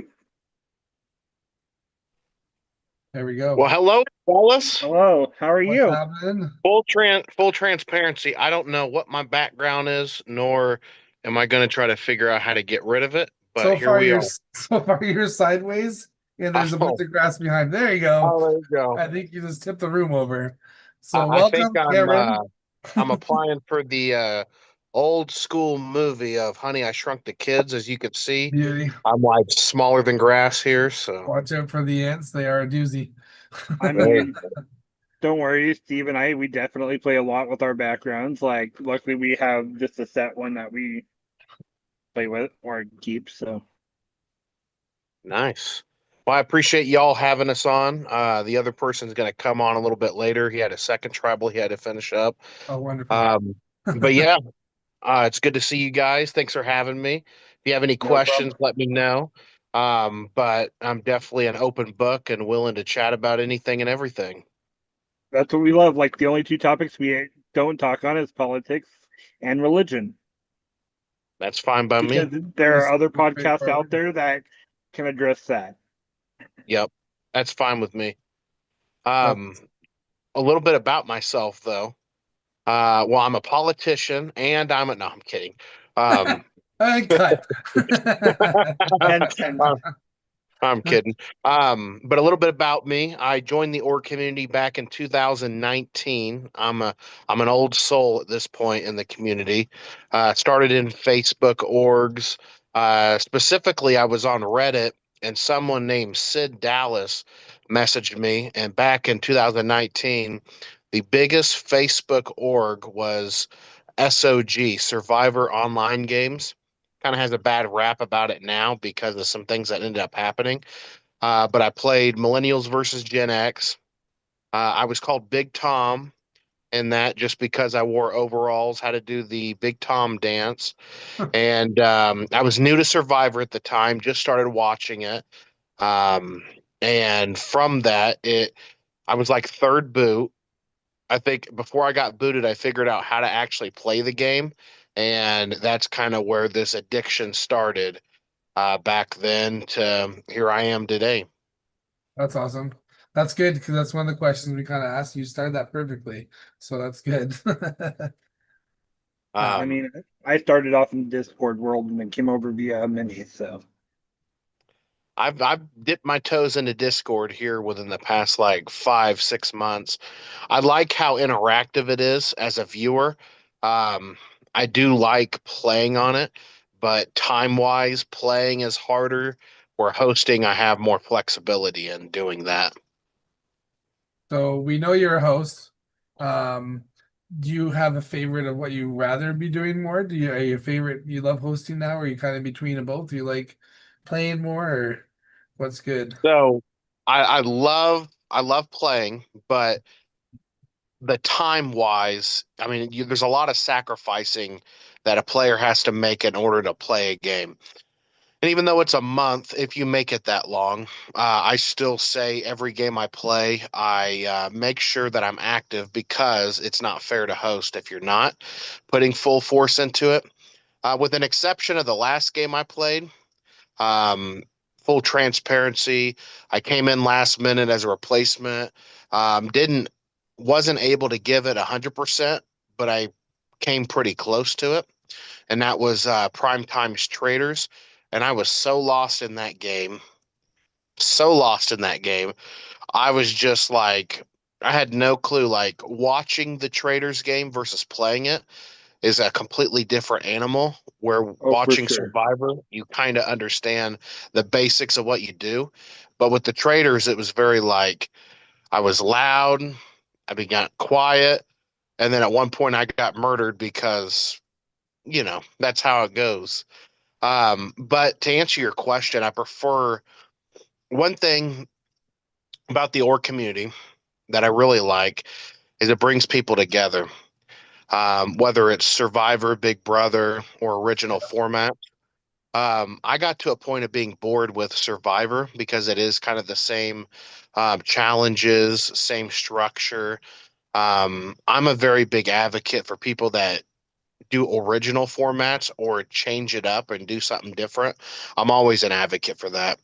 So back in 2000, I want to say it was about 4 years ago, 4 to 5 years ago, Tony Van Pelt, who used to be in the org community, Zach Padden, who used to be in the org community, and I started the Fate org, which is a completely original format that we started.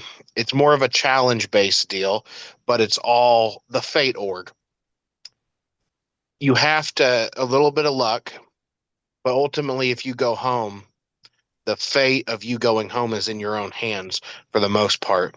So it's original format, the Fate org, where everybody does a challenge. Then you're ranked from top to worst. And then I spin a wheel, and then whatever number it lands on is going to be wherever you rank is going to be the safety. So let's say we're at the final three. Two people could be safe. I rank third, Tyler ranks second, Steve ranks first. I spin a wheel and it lands on one. Only Steve is safe that round. So it's kind of like that. Then I've morphed from that into what my new favorite format is. Is one thing about me is I love horror movies, scary movies. That's probably if I had to do a trivia and it was like life or death, horror is the best that you're probably going to get out of me. Wrestling or pro wrestling is going to be the second, but horror movies is something I've grown up on. And I've always wanted to make a game that was interactive to the point where could you actually survive a horror movie if all you had to do was make choices and live it out. And that's where this game that I came up with, that's probably one of my favorite ones now in the Fate, is called Choices. We've ran 2 seasons now, and it's all about surviving X amount of days, and from surviving X amount of days, depending on the scenario and things, you have to make a bunch of choices every day. And every choice is either going to get you closer to winning the game or even closer to being eliminated. So the easiest one is season one. I dropped 8 people on an island. From some were on their day one, some didn't come until day 10. Nobody knew that anyone else was playing this game, and they had to navigate a map. They had to fish, they had to hunt, they had hunger, they had thirst, and eventually they all had backstories as well. For instance, John Palladino was one. He was a hitman trying to kill Peter, which was there on day one. Towards the end of the game, they ended up meeting, and there was a choice to be made. And that choice was either um, to kill Peter in the game and eliminate him or not on day 30. And it came to the point where he didn't, and we had like 4 people survive. But in that same game, Peter also left Rudy in a cage, and he ended up getting eaten by cannibals. So it's all about choices. What choices are you going to make in a game? And is it the right choice or is it the wrong choice? But I always wanted an interactive choose your own adventure. And that's kind of the format that I really strive for with the Fate nowadays. You love a good Love that. choo-choo. I mean, I've never played either one of those, so like I'm all definitely interested. I Well, believe I played oh, once or twice. I yes. can't So remember now. you've played the original Fate format. I think it was the Strangers season. Yes, and that's the first time I've ever watched it, and I really enjoyed it. Because we That's had to great. watch the show in order to know more about what was going on in the game in org. And I'm like, wait, you're making me watch a show, but I actually enjoyed it. And then knowing that the second one came out, I had to jump on that too. So Yeah. So a little sneak peek. We just got done with, if you've ever watched Saw, um, very underrated, but very gory as well. Well, the second movie is my favorite Saw movie because you literally have people navigating a house and there's a bunch of traps. They can't trust each other, and you see this conflict and dynamic. So season 2 wrapped up a couple weeks ago, and I dropped, I think it was like 8 or 9 people, might have been 5 or 6, I don't remember, in different rooms, and they had to navigate a house, and they had to leave and survive before something happens. And it was a very interesting thing because most people survived, but what came down to it is one person made a selfish decision, actually won the game themselves, and went into a final trap where instead of like 5 or 4 people winning, only 2 people won the game, or 3 people won the game, I should say. Because of that, I really went out of my element for that choices, and it went so well that I think in about a month and a half, I am going to do a choices 3, and it's bringing up the idea of can you survive a Friday the 13th film? And as you know, it's a camp counselor theme, Jason Voorhees, and it's just simple. Can you survive a horror movie? And that's kind of the format. there you go, Tyler. Jump on Sounds it. good. Hit me up for it. Yep, I will. Something else That's we pretty did, cool. and we're rolling out with a season 2 of this. Same page, but I like to mix it up a bit. It was called The Summit, and it's just a challenge-based alias game. Shaggy actually ended up winning our first one. And what you do is you have an alias, and all you do is you compete in challenges. And the only way you can be eliminated is there's this person called the Yeti. In season 1, it was both Farrells. So you're competing against Megan Farrell and John Farrell. And all you got to do is better than them, and you're guaranteed safety. But if you're not, then whoever else isn't, you have to compete another challenge against them. And that was fun because there's no social. It's a very flexible game. And it's flexible to a point where sometimes for games for me, I sometimes, if it's too like time consuming, it really sucks a lot of the fun out for me, especially if I don't have time for it. So I want to make games that are flexible for anybody's schedule. And like with choices, all you need is about maybe 2 minutes out of the whole day. And that's all the commitment you need. and it's still a really story-based driven game where anyone can enjoy it. Love Which I that. I like. mean, I lead such a busy, like, I am surprised I'm not at work right now. Go figure. Always at work. Steve knows this. Normally, my background is my workplace.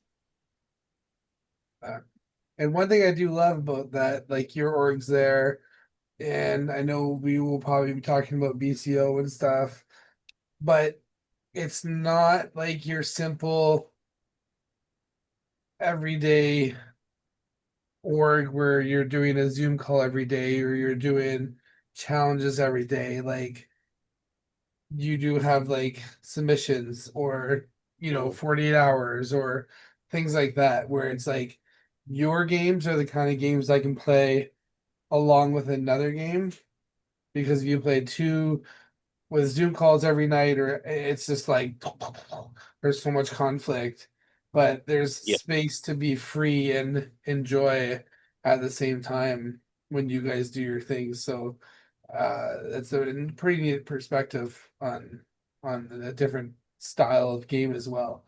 So Mhm. And something else I like about orgs too is it brings people together. So like, everybody has their drama at some point in the org community. It's not a matter of, well, it's never going to happen to me. It's when it's going to happen to you. So like my year 2 or 3, I had a big drama where everyone went against me and stuff like that for a very silly reason. But what was interesting from that is you begin to develop relationships from that conflict to even people that you meet in real life. So last Saturday, or 2 Fridays ago, I should say, I met with the Jake Quiffs, and that was pretty interesting too.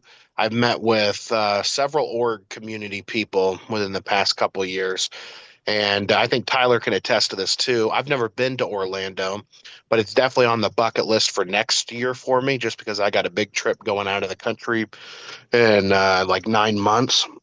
And that's something that meeting the org community, you're bringing people that you would never have met in your life if it wasn't for it.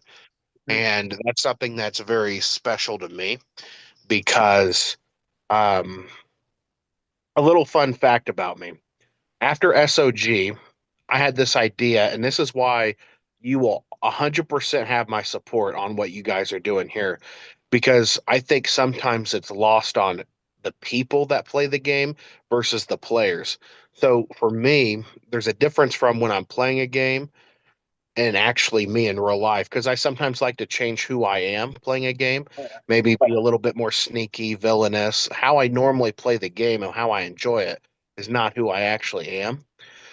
And I think what I enjoy the most about this is I did something like this, and it's going to be real funny here, is I did an exit interview when I got voted out in SOG, and it went so well that I had my own podcast bringing on people, and it was called Sexy Time with Cameron. And it was just a really fun, interactive way. But what I began to see, and I think you guys are probably seeing this too, is you see a different side of people. It's a chill environment. You can get to know the person as the person and not as a player, and also talk about common interests that maybe you never knew. And I really like this aspect of bringing people on here, talking, and you get to see a different side of people, which I enjoy. And I appreciate you guys doing this. And I think that's why Tyler and I really kind of and like it was.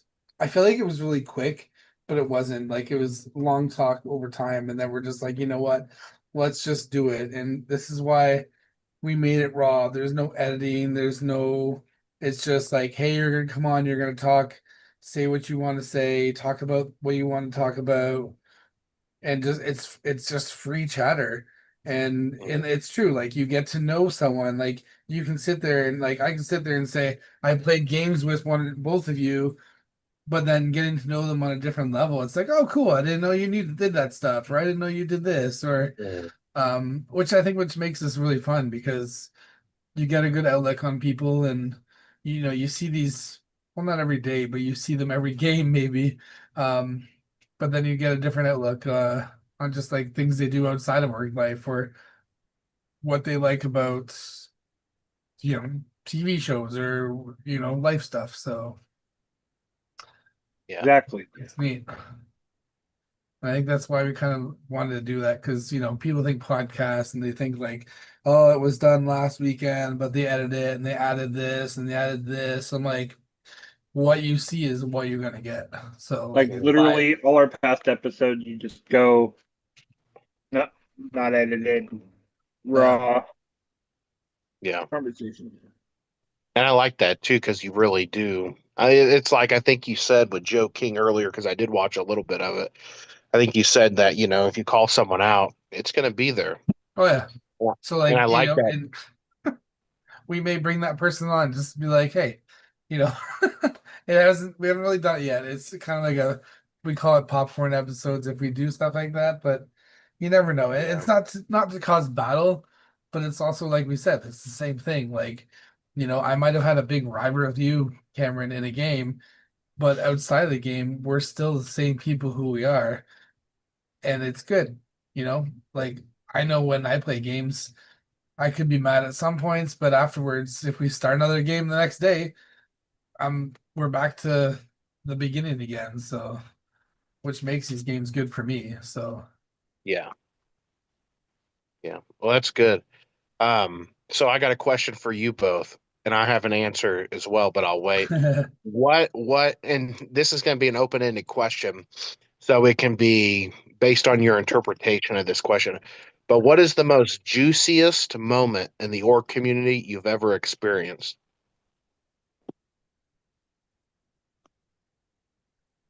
or what this described as juicy, really. Um, I mean, I guess I can go ahead and answer this one first. Coming from my hosting experience, um, actually last season of War Games, the rivalry of two of our former guests, Joe, and then last week's guest, Marina, and their go at it on that video called their co-HOH. Neither one of them wanted to change. A lot of butting heads. I think for me, it goes into dramatic perspective, but um, I played a game. Oh man, I can't even think about what org it was because it's been a while, and this is where I got blocked, but. I played yeah, I You think got blocked?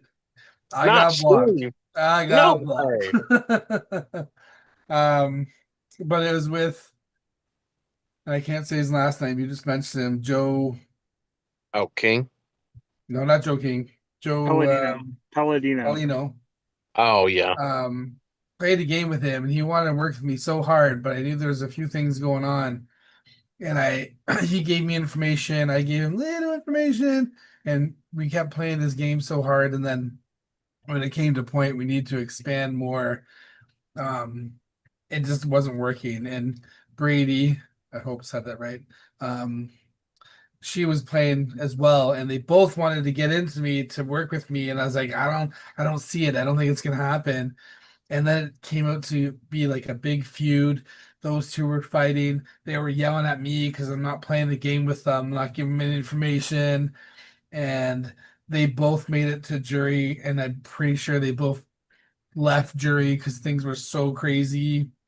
I don't think I've talked to John that much. It was John, not Joe, sorry. John that much since. But Brady blocked me. She I mean I think I just saw a clip that she's doing a LRG from whatever page that was. But when all that went down, I was just like, because when I play these games, I play them just for fun. If things get a little hasty, or two other people are battling, I'm the guy just like, let's throw on the popcorn memes and stuff like that.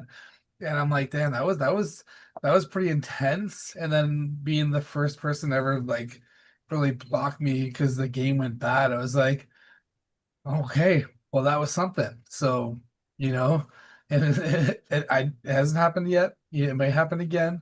You never know. But it was just, it was a lot. And I was like, oh, okay, well, we got this. Like, on to the next game.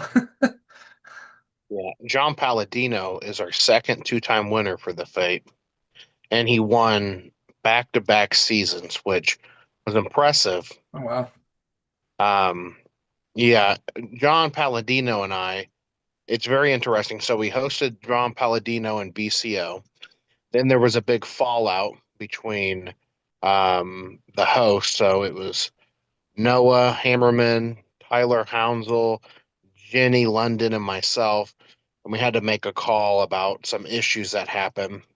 And it wasn't necessarily issues that he had. It was just unfortunately issues of people not liking something he said and kind of strong arming the host into having to remove him from the game. Um, then I saw potential with him. He's very entertaining, very he's himself. What you see is what you get, and that's something I like about a player. So then I asked him to come on the Fate. It was kind of an awkward conversation at first, just because of the fact that what happened with BCO. Now I'm approaching him, and him and I had a big fallout because of it too, because I was the one that had to go to him and tell him he was removed from the game. But then he said yes, surprisingly, and he did very, very well, and then ended up coming back again as a winner and did very well in that as well, which was cool to see. People kind of rise up and um, show that they can do something they don't think they can do, which is nice to see from an underdog. To answer the question, though, from my end, my very first final tribal council I've ever been at for a Survivor game. It was Expect the Unexpected. It was Colin Reed's game, and it was the very first season of Jumanji they did. I think they've done two or three now. They've moved to Discord, but they were on Facebook at the time. And that was the game that I adapted and adopted a very villainous game play. And I mean like villainous. Like if you know who Belinda is, the sweetest lady in the whole orc community. She's really nice. She's an OG. She's not much around as much anymore, but I was on a 45-minute call with her. As I know I'm voting for her, as I know I'm the swing vote, and I think it's like final six at this point. And I'm on the call promising her that I'm not, voting for her, blah blah blah. As I'm already sitting my vote in, she goes home, and then that final tribal council, I was so excited because it's the first final I've ever made. Probably the best game I've ever played. But that was the game that got juicy because I learned jury management is a very big deal. I ended up only getting one vote, super bummed, but I wasn't a zero vote finalist, and I learned a lot from that. But during it, I was roasted so hard that I'm like, there's no way I can win this. And that's kind of like if you ever watch a final tribal with me, people that have played games with me, minus Megan Farrell, would not say this, I don't think. But most people who have been to a final with me know that you shouldn't allow me to get there because that's probably the best gameplay you'll ever get out of me is selling my game and standing out from other people. I think that is one of my strongest suits is I can talk really well. With my job, with both my jobs, I'm a youth pastor for one, but I'm also in sales as well for my work. And what I begin to go and what I begin to see from that is my communication skills is really well in high pressure situations like that at a final tribal that you're trying to figure out how to navigate certain people that are upset with you and some people that are not. And I just want to call this big old guy named Tyler Hounsel out because he thinks he's all that in a bag. Whoa. You gotta be kidding me. Look, Speak of the that's my devil. brother. Now, Steve and Tyler, people think Tyler and I look the same. Do you see It, it? it's It's in our actually eyes. funny. It's actually funny that you mentioned that because when you mentioned the picture of the Jakewith brothers and yourself in there, when I first saw it, I thought it was Tyler. And I took another look and like, oh wait, I knew who that is. So it was actually pretty funny to see. to do. Tyler, I don't know what your perspective are, but I just thought it was interesting when that came out. So That I'm Cameron's doppelganger. Yeah. People think we're the same. People think we're brothers. They do. They think we are brothers from other mothers. maybe you are. See, You never know. see, I am jealous because he can have this whole face of hair, and I can barely just get a mustache going. That's it. I got that summer beard. I got some here, some there, but not everywhere. I feel that with you, Cameron. Like I cannot grow a beard. I'm the Tyler that can't grow a beard, We but I got can it, grow a Tyler. mustache. We got it. I can grow a mustache to But Well, welcome in, Tyler. Welcome to the Onion. Thanks for thank joining. you. I know But you guys had some org life going on. We Yep. did. So I'll let Tyler talk, but one thing before I let Tyler talk, since I did talk a little bit here before him, You talk. I do. I don't even remember what I was going to say. So Tyler, it's yours. You're a good-looking man, and we'll see what happens. What's mine? I'm confused on what is going on. Oh, I the think he floor just is gave you. I yours. think he just gave you the floor. Oh, okay. how I you was feel about that. confused. So I was like, what am I getting? But yes, hi, I'm Tyler. I know a lot of y'all's beautiful faces. Tyler and I share the same name. Beautiful name. great name. Great Host, name. great name. It's better than the Cameron name. Oh, hi, Cameron. A forever going rivalry here. And I host BCO with Cameron. Both Steve and Tyler have played multiple seasons. If you, yeah, I I'm. won a little bit. You won. You did win a. Uh, Steve did win our last. Did you win both Squid Games or just one? I was on. Actually, maybe yeah, but the last one we did, Tyler and I were in for the win. Mm-hmm. And then And you I might have been won actually with. the first one too. That's true. Yeah. Yeah, you won 2 and 3, I think, because Yeah. we've done 3 installments of the games. So, kudos to you, gents. So one Well- thing we were talking about, like BCO for me, is a really fun org because not that I like playing 2 orgs at a time, but if I'm Mhm. already playing an org and BCO comes up, I know I can fit that in my schedule because you guys have a really good schedule on how it's run, and it's like submitting stuff, and it's not like, hey, you gotta jump on a call, hey, you gotta jump on a call, and stuff like that. So the way it rolls out, it's actually pretty smooth. And if you want to play 2 orgs at the same time, BCO is a good one to be playing with something else. I So. appreciate that. So Yeah. Tyler, What's up? tell them about the theme, about the ongoing BCO Survivor game we're having right now. So, yes, we are currently in our second season of Survivor. It is Mystery Kingdom. Tyler actually played last season's first go of BCO Survivor Casino Royale. And this season's theme, what we did was we implemented Survivor, like its main tribes, everything else, but we incorporated the traders into the game. Oh, okay. We have a certain amount of traders that if they get to a certain stage of the game, they earn an advantage to help them. So That's pretty funky. Like yeah, you say, a good twist to a game. I like that.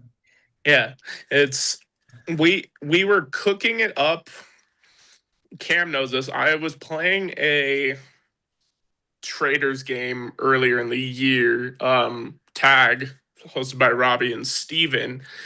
And I kind of just had the idea of what if we combine Survivor and the traders, but we don't make it where it's made like heavy one versus heavy the other. We make it where it's 50-50.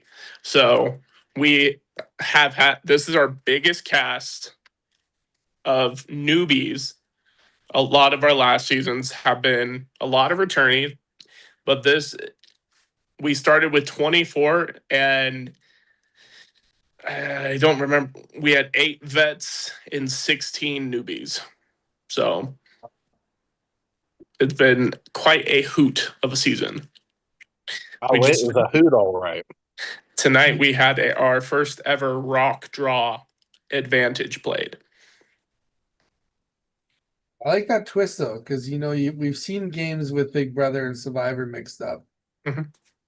But to put in a traders, I don't think I've seen that. That's pretty neat. As you know, Steve, you've played countless variations of BCO. I'm kind of jealous I'm not in this one. we tried to get you. I We know, did. I know. I know. We've done countless variations from when we did the challenge. We actually did our all-star season as like the Squid Games, and we've done purge themed challenge. Shout out to our purgatory winner Chris Miller. And so when we decided to transition away from the challenge, because we had 6 beautiful seasons, we had 9 winners, I think, Kim. Yes. Yeah, 9 winners of the series.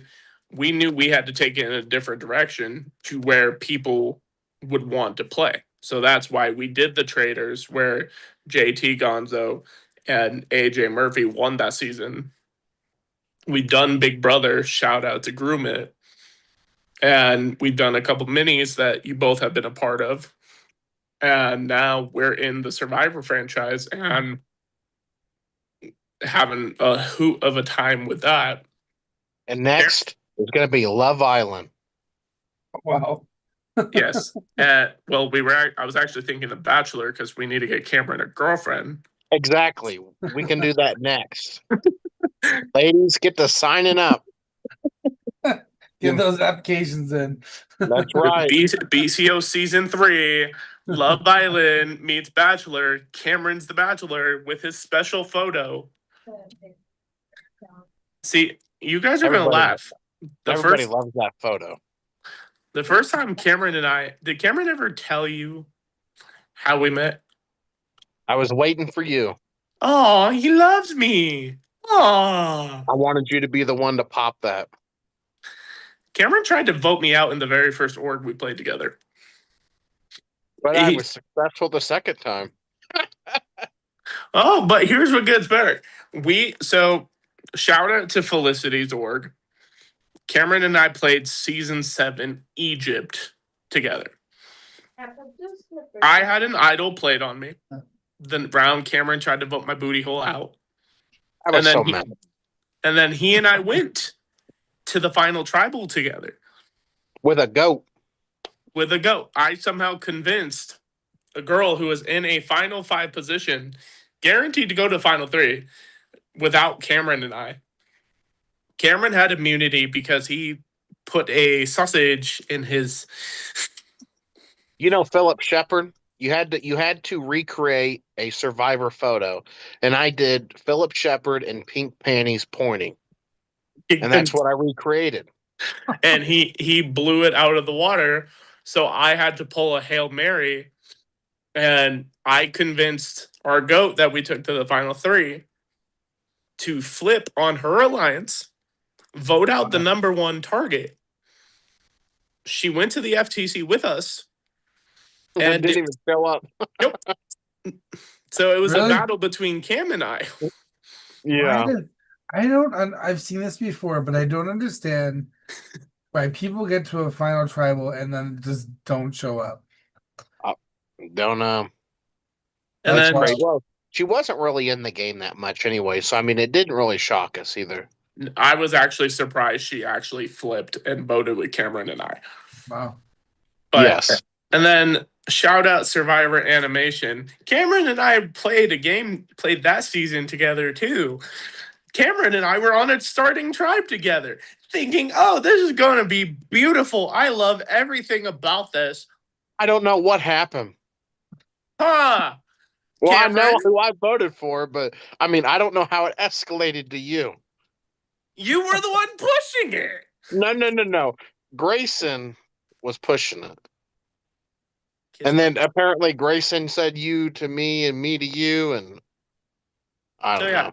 So yeah, and then fast forward to I made the final in that one and went from a 0 vote finalist to runner up.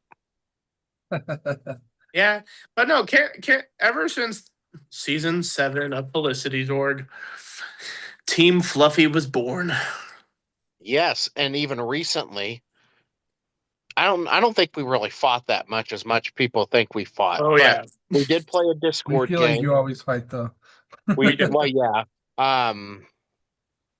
We did play a duos game, or not a duos game, but a blood versus water game. Tyler did end up making it further than me. I got voted out pre-merge. And there's you are not eating Taco Bell. Whoa, okay, now hold on now. Dude, This is get the back on this Taco Bell distortion king. cover. This is the Taco Bell king. Let me tell you, he has Taco Bell 6 times a day. Get back on your distortion comment. I'm sorry. So then Tyler got pretty far. Tyler won a rivalry award against somebody that ended up somehow winning the game, which shocks me because I thought they played a horrible game in my opinion. But I'm pre-merge. What do I know? But what's interesting is Tyler and I didn't see eye to eye on that. You know, we started on different tribes. Our number ones were with the same duo, but we just didn't see eye to eye on things like who to vote out and stuff like that. And it's a very interesting dynamic where no matter what, even when tensions get high, I say personally, and I think we had this conversation earlier too, later a couple days ago, is my very first org BFF is this guy right here, Tyler. I know. Yeah. Cam is my org bestie. No, Cam was the one who convinced me to dip my toes into that Discord. I'm sorry. I mean, don't get me wrong, it was a fun game. I may or may not have gotten an immunity stripped from me by my own accidentalness. You did. That was so legendary. Who could say they won immunity and then within what is it, 30 minutes later or 12 hours? Yeah. And then you get it stripped. Yeah. Dude, that takes skill. Yeah, so it was an auction and not bad mouthing the production. The production's a good team. One of the production members on that team, they said what the box was in the auction. They said, "Oh, should we reveal immunity?" But retracted the statement quickly. I heard it, made my move, got the necklace, thinking, "Oh, cool, I'm not going to be first juror." And then I didn't realize that they asked, "Oh, hey, did anybody catch the production member's mistake?" I didn't catch it. I didn't hear the question, so I got my booty tickled and got my immunity stripped. And then two rounds later, and then next round, my number one ally gets sent to jury. And then, 2 rounds, and then I go out on their version of a Big Brother night. So, yeah. But that was legendary. But hey, I was hooting and hollering on your behalf in that pre-jury chat. I bet. No, I'll say this. Come on, Tyler would not cheat on purpose. And if he did, he sure in hell wouldn't be in his confessional telling it to the host that he cheated. Like, I really want to know. You have integrity, and I think that was kind of an interesting ordeal that ended up shaping up there. I mean, I say this about orgs because I've played all sorts of orgs from the big time games. I mean, Steve was there when I first played Bitter Jury. Steve knows how MIA I was for that first go around. Somehow I still made merge in there, barely. And then I played all sorts of games, and it takes a lot of it builds up. Just being as straightforward as I can with people builds up. I mean, frick. Cameron and I played the game Cameron won. Survivor Rewired. Shout out to those beautiful people. Cameron Finally and I did it. Cameron and I played together. We were on opposite tribes at first. And me being Cameron's the asshole to my happiness. That wait a minute. Well, I'm a good looking one. I could tell you that much. Wait a minute. Hold up. Cameron's the a-hole to my the bad cop to my good cop. And so I found every idol on that game. Every idol in that game. Cameron can confirm. One point I had all 3 tribe idols in this game. Yeah. But instead of me being smart and keeping it to myself, I tell people, and I almost got my butt tickled because of it. But well, knowledge is power was out there. Cameron being the brains, I gave him my idols out of trust, and we made a blindside that ultimately 2 rounds later sent my butt to jury because Megan Farrell was going to win an endurance comp and take your ass to the final tribal. Out of the, I don't know how she won that. Dude, Megan Farrell's a beast in comps. Shout out Megan. Yeah, I learned that. I learned that night. Dude, she won our challenge org. She's a good player. She's a good player. Very good. I told. So the 3 We have people confirming that on YouTube chat. Oh, what they say? Oh, shouting out Megan. Yeah. I don't know who Army Vet is, but they said I can confirm I saw the whole thing unfold. I'm pretty sure that's Jenny. Oh, Is hi, that Jenny. Jenny? Okay. Yeah. We do have somebody on there saying from the beginning that we did miss that they said Cameron may need married at first sight rather than the bachelor. You guys can probably guess who that may be. Who said that? That's probably Peter, I bet, isn't it? There you go. You Oh, got it. Cameron married at first sight. All right, org ladies. We're going to put Cameron behind a wall. Whoever wants to take the gamble, Cameron not looking like Elmo. Hey, I make Elmo look good. But no, I mean, I'll say this. As a guy who has won multiple times, one of the org wins I have won was kind of a interesting fashioned one. Hey, a win's a win at this point. A win's a win. Cam's always been my confessional buddy in these orgs. He's always been my pain in the ass, whether we're playing together. I mean, heck, shout out Masks. Love those guys. Hey, that's still a sore subject. I love them, but if you guys ever need a partner, Cameron's your guy because we fight like we're an old married couple. From day one. We do. Literally every game we have played, let's see, we've done one challenge org together. The Masked. Yeah. Distortion. And then we have another song one we're doing together coming up. We're gonna Wait, what? We're gonna sing together, right? Okay, hold on. We're not actually singing. I was joking about that. Right. So okay, this is actually good. So this is actually good. I didn't think about bringing this up, but I'm glad you said it. Earlier I said I like sometimes playing Survivor, Big Brother. Sometimes it's the same old, same old. The thing with BCO this go around is we incorporated another element to make it not just a generic Survivor game. Well, I dipped my toes in their last season, and I don't know if they have a page. I think it's just like a viewer's lounge. The guy's name is Alistair. If you know Orgo Drama, the main person that is the main mod on there, Carrie, met him in a game. He is a judge, and I don't know what it's called, but it's a panel of judges. I think there's like 5 or 7 of them, and there's a theme.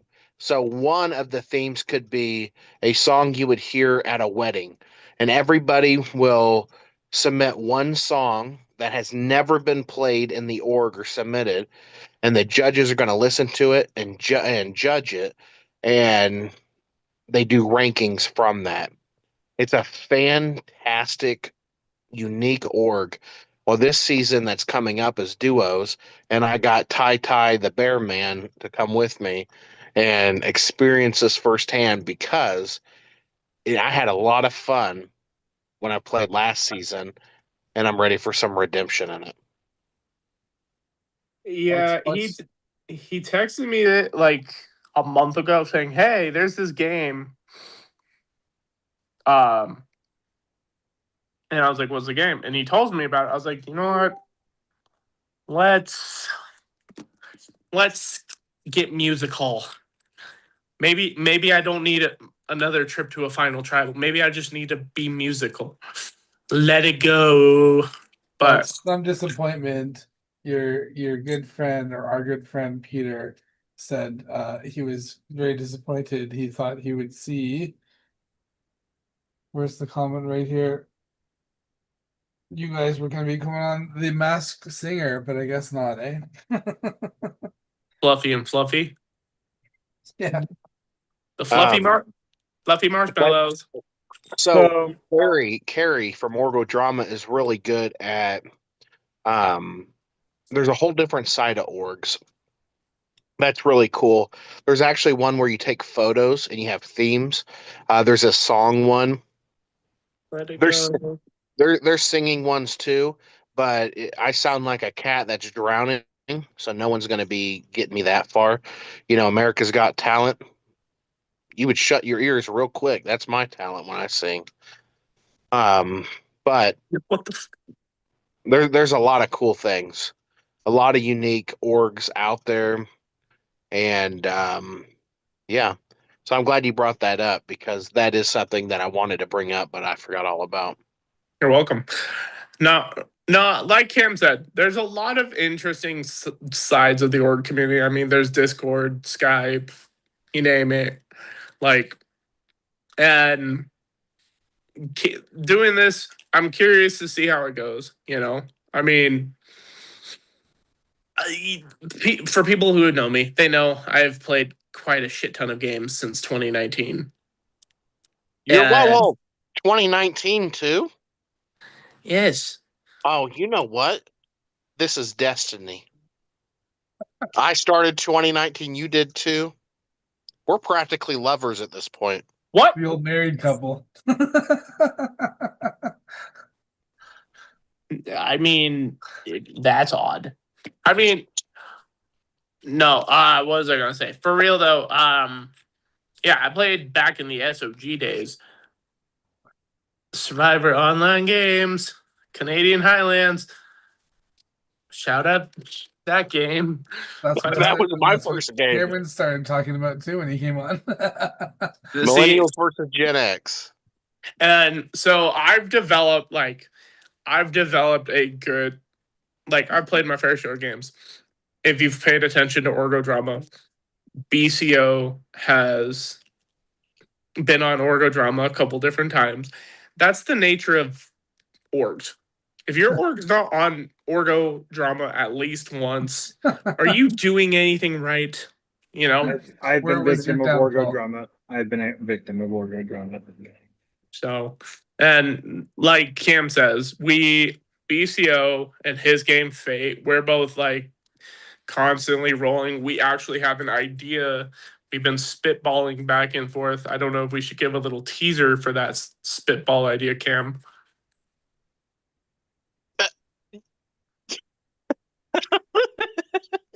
Sure, why not? So Cameron comes to me about 2 months ago, 3 months ago, says, "Tai Tai, my sweet Tai Tai." I said it just like that too. He was also eating a chalupa from Taco Bell, I and don't I eat was just chalupa from trying Taco to Bell. keep. He presents this idea of using both of our orgs as a starting game for Survivor. And at a certain point, both orgs merge together in a sense of a battle, like final battle or something like that. So we've been spitballing ideas like that. Cameron actually came up with our first advantage or second advantage that was released in the game this season, the Blood Dagger. We can't give any details now on the Blood Dagger, but It's awesome. it is a pretty unique advantage. And like I mentioned, tonight we had ourselves a double tribal where we had our first big advantage played, aka a rock draw advantage. And a pretty notable player went home because of it. That's on. He had a really good streak. I don't know if I'd call his streak a good streak, but It was legendary, man. he set the record for the most consecutive trips to tribal council in BCO with 6. So, but yeah, so BCO is currently evolving. I think the blend is pretty cool because I've always thought that I would love to see two orgs kind of like somehow battle it out or come together or something. Come So together. The thought of that is actually right now.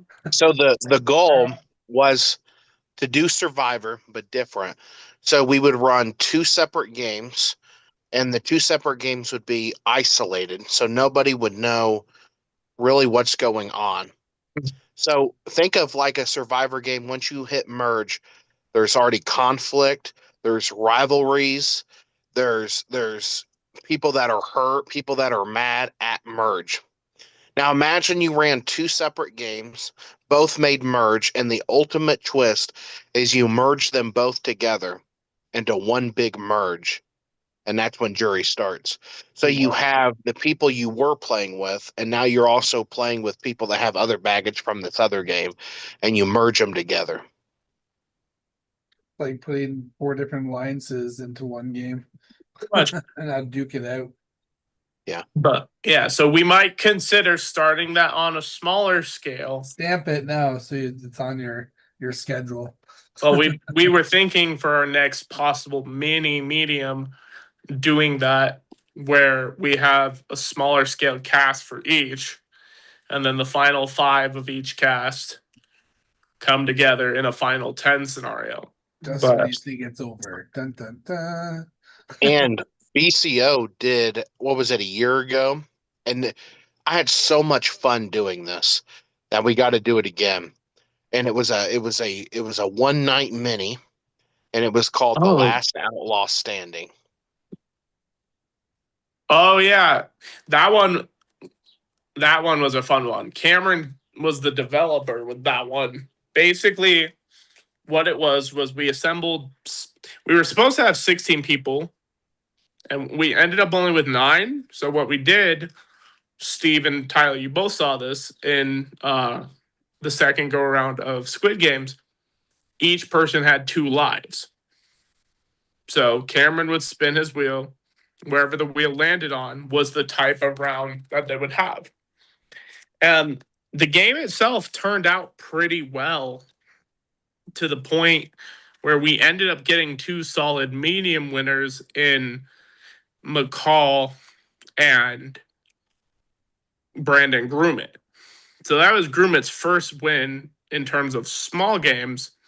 And then he came back like 6 months later to the Quell, Big Brother the Quell, and ended up winning Big Brother. So Steve's favorite, where he had to nominate 5 people in his God, HOH. that was brutal. I'm So- like, do I have to do this again? Seriously? Oh my god. That was, yeah. Yeah, no, BCO is constantly evolving. We've had a couple people ask us about like winners at war. We've had the conversations about winners at war. Is it possible? It's always possible. It's always out there. But we are trying to spread the wins around more than just a pile of winners from the challenge, more than just a pile of winners from the mediums, because that includes you two crazies. And then that Crazy. yes, and then that also includes. I'm not crazy at all. Like, I'm not.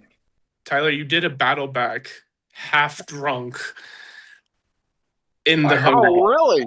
Oh, I need the tea on this. I was going to say you were pretty crazy, my friend. Yeah, okay. Like, that was the one and only game Amy and I together.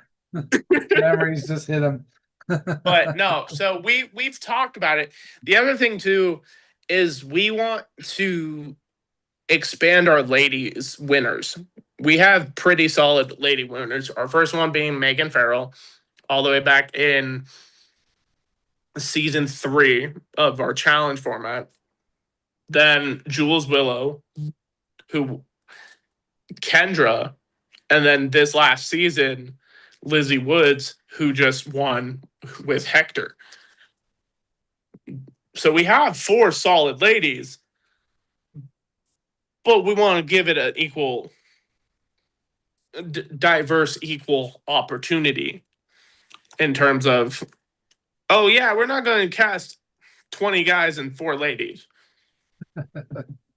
We might have to put Cameron in a wig and throw him in there. My name is Camlena.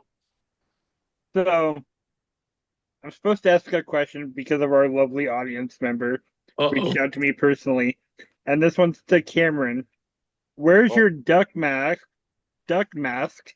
And people want to know about it. Duck mask. I don't know a duck mask. Cameron, do you have an alternate life that you haven't told me about? Hey, life is quacking, you know. I don't know. I don't know what a duck mask is. It's because your lovely prod member Jenny London reached out to about that. Oh, Yeah. Why is our prod member asking about duck mask? oh, okay, I get it. So, I got to So, back up a little bit How to many make it make so's are you sense. going to say before you actually get your story going? So, Fuck! so I Yeah. my very first time playing, Michael Grossman got me into the Discord by playing the collective. From that, So, some from that, I then played I've been played. Billy's game, which is a Who's Done It. Never seen Who's Done It until I started playing. So then I watched the first and only season of it, and I came in as the killer. So I played as Ed Gein their last season as the killer, and I navigated this game. I not completely solo because they did help the killer out by whoever one of the better killers were in the franchise of the game. Pretty much trained me on what to say, how to really develop it early on, and then just let me play it out from there. And it was fun because I was able to really make who I wanted at the end. Because if you're the killer, you can't win the game as the killer. You're just navigating the game and you're guaranteed to get to the end, but you can't win. So there were certain people I wanted at the end. I ended up doing that. It was fun. And one of the things that happened was you had to develop, you're at a crime scene, you have to talk to other people and you have to develop what happened at this crime scene, who died. And I don't remember 100%, but there was something about a damn duck that was in my crime scene. And you would have to ask questions. Can I pick the duck up? No. Can I cradle the duck? No. Can I touch the duck? No. What can I do to the duck? Nothing. I can't do a damn thing to a bloody duck. No. So what's the purpose of the duck? Well, I'll tell you what the purpose of the duck was. The duck was just there chilling and the blood splattered, and that's all the duck was about. That's it. So then I had this rivalry with a duck that was not a player based on that, and that's probably what she's talking about. There was also this other incident in that game where somebody was talking about lemons and how they had a sexual fetish for lemons, and it got so weird and so crazy fuck? that they ended up dying because I could not deal with that conversation ever again in my life. So, was it just you talking in your confessional about your fantasies with a lemon and a duck? No, Oh. that's probably what she's talking about though in that game because she's a prod for that game. And if you've never done a whodunit game, it's really fun. It's unique. Have you guys ever done whodunits? I have won a whodunit game. I've not yet. Okay, so Tyler, you know it's different. Um, it's a very different concept, but it's fun because it makes you have to think. Oh, I duck and don't want to think. Hey, ducking ain't easy, buddy. I mean, Kim, you saw me in Traders. I was struggle busting hard. And the one time I actually wasn't, so I played this game a couple years ago called I did a mole season. And basically I was the mole. I fucked up round 2 and I ended up losing the game later on. And so I don't know if I could do it. Oh, I've done one who did it. It was the one that Carly McDonald was the killer, and somehow my head got decapitated in there. So yeah. Shout out Carly, love you. But Steve, I no, think you would love a whodunit game. I think so. It sounds really something I would enjoy. Steve Have would you be seen the show? I have not. Maybe He's So it's on Canadian. YouTube. It's on YouTube. I'll send it to you. It's fantastic. I think it's only like 5 or 6 episodes. They're 40 something minutes long. Super easy to get through. And all it is it's different crime scenes. You have to write up what you believe from all of the evidence that you have. You have to write up what happened as a private investigator. And then you want to get as much information and as accurate as information to earn you points. And then whoever's the bottom couple that don't get the points are up for elimination or to be killed, and then whoever gets the least amount of accurate things is eliminated from the game. I think you would love it. I think I that'd be pretty fun. enjoyed it so much, That'd be good. but it I'll have to it figure that involves one a out. lot of writing too, but it's a lot of fun. And there's not very many zooms. There's no zooms. Yep, Zoom, so much fun. But and no, it's flexible, very flexible. I like which that. which Cameron and I are not. That's the one. I say this about our experience when we played the masks.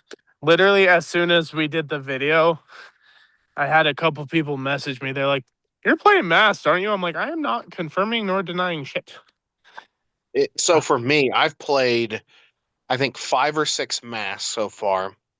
My very first one was Chuck Lee, Uncle Chuckles. He was a llama milking farmer. Now, if you think about it, you can't milk a llama. That was my character. Um, I so always I knew played. you liked milk.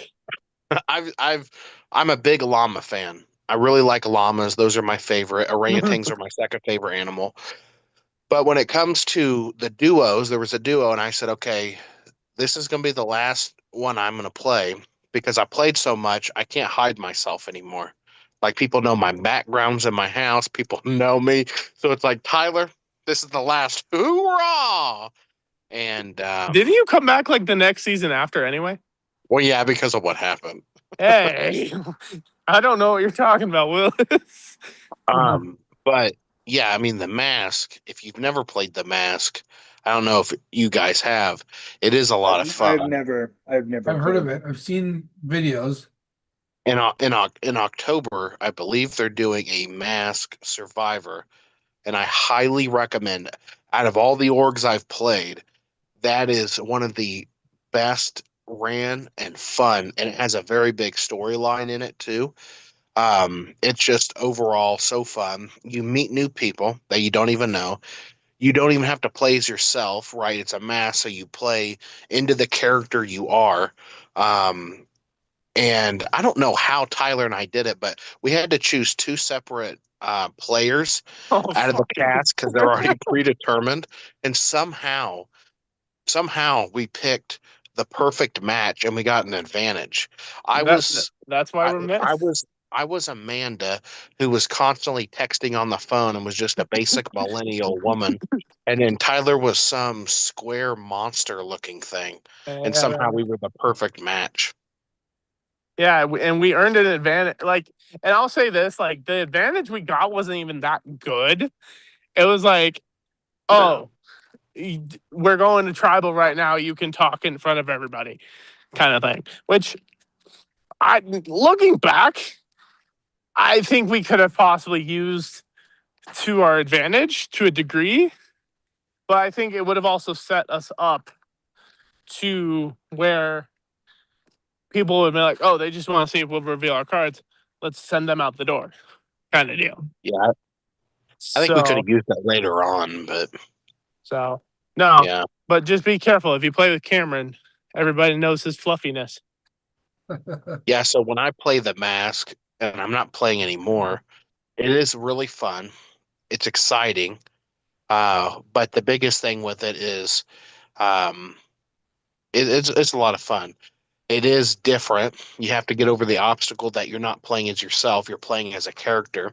Yeah. So like their last season, it was an all villain season I played. No, 2 seasons ago because they did a traders one. It was an all villain survivor. And I played the reason for my background, it's Danny McBride from The Righteous Gemstone. And the biggest thing is my character was playing Danny McBride. So I was playing the masked survivor and I was playing as Danny McBride. So I had to act like Danny McBride. And you had like people like Bill Skarsgård who plays Pennywise in the new miniseries, the new It from a couple years ago.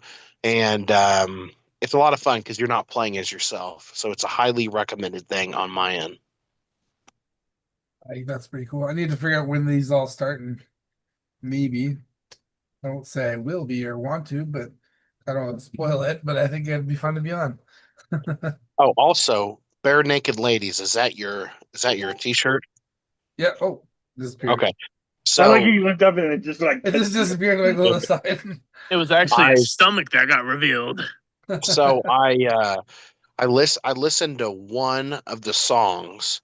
I don't know what it's called, but I just remember it's like something something Chinese chicken. Oh yeah. That's That's the only song I know. Cameron, you have an interesting. You and I need to have a You know talk more. later. There's lots We'll more have out to there. talk, It's all good. right. But no, Good band. but yeah, no. Definitely needed. So is the Onion? I want to know: is the Onion going to turn into its own org?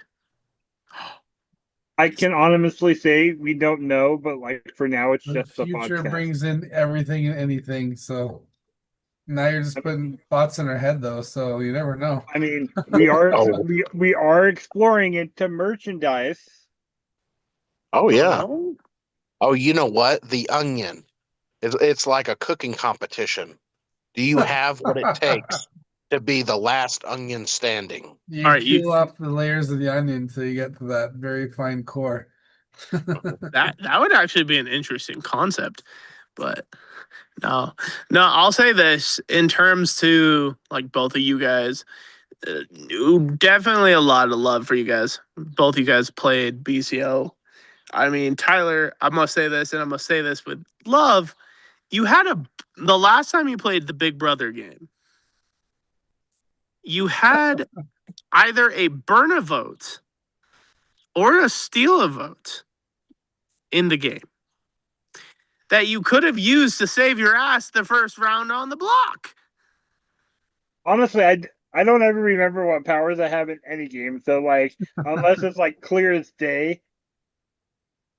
I was surprised. I was like, this dude has the power.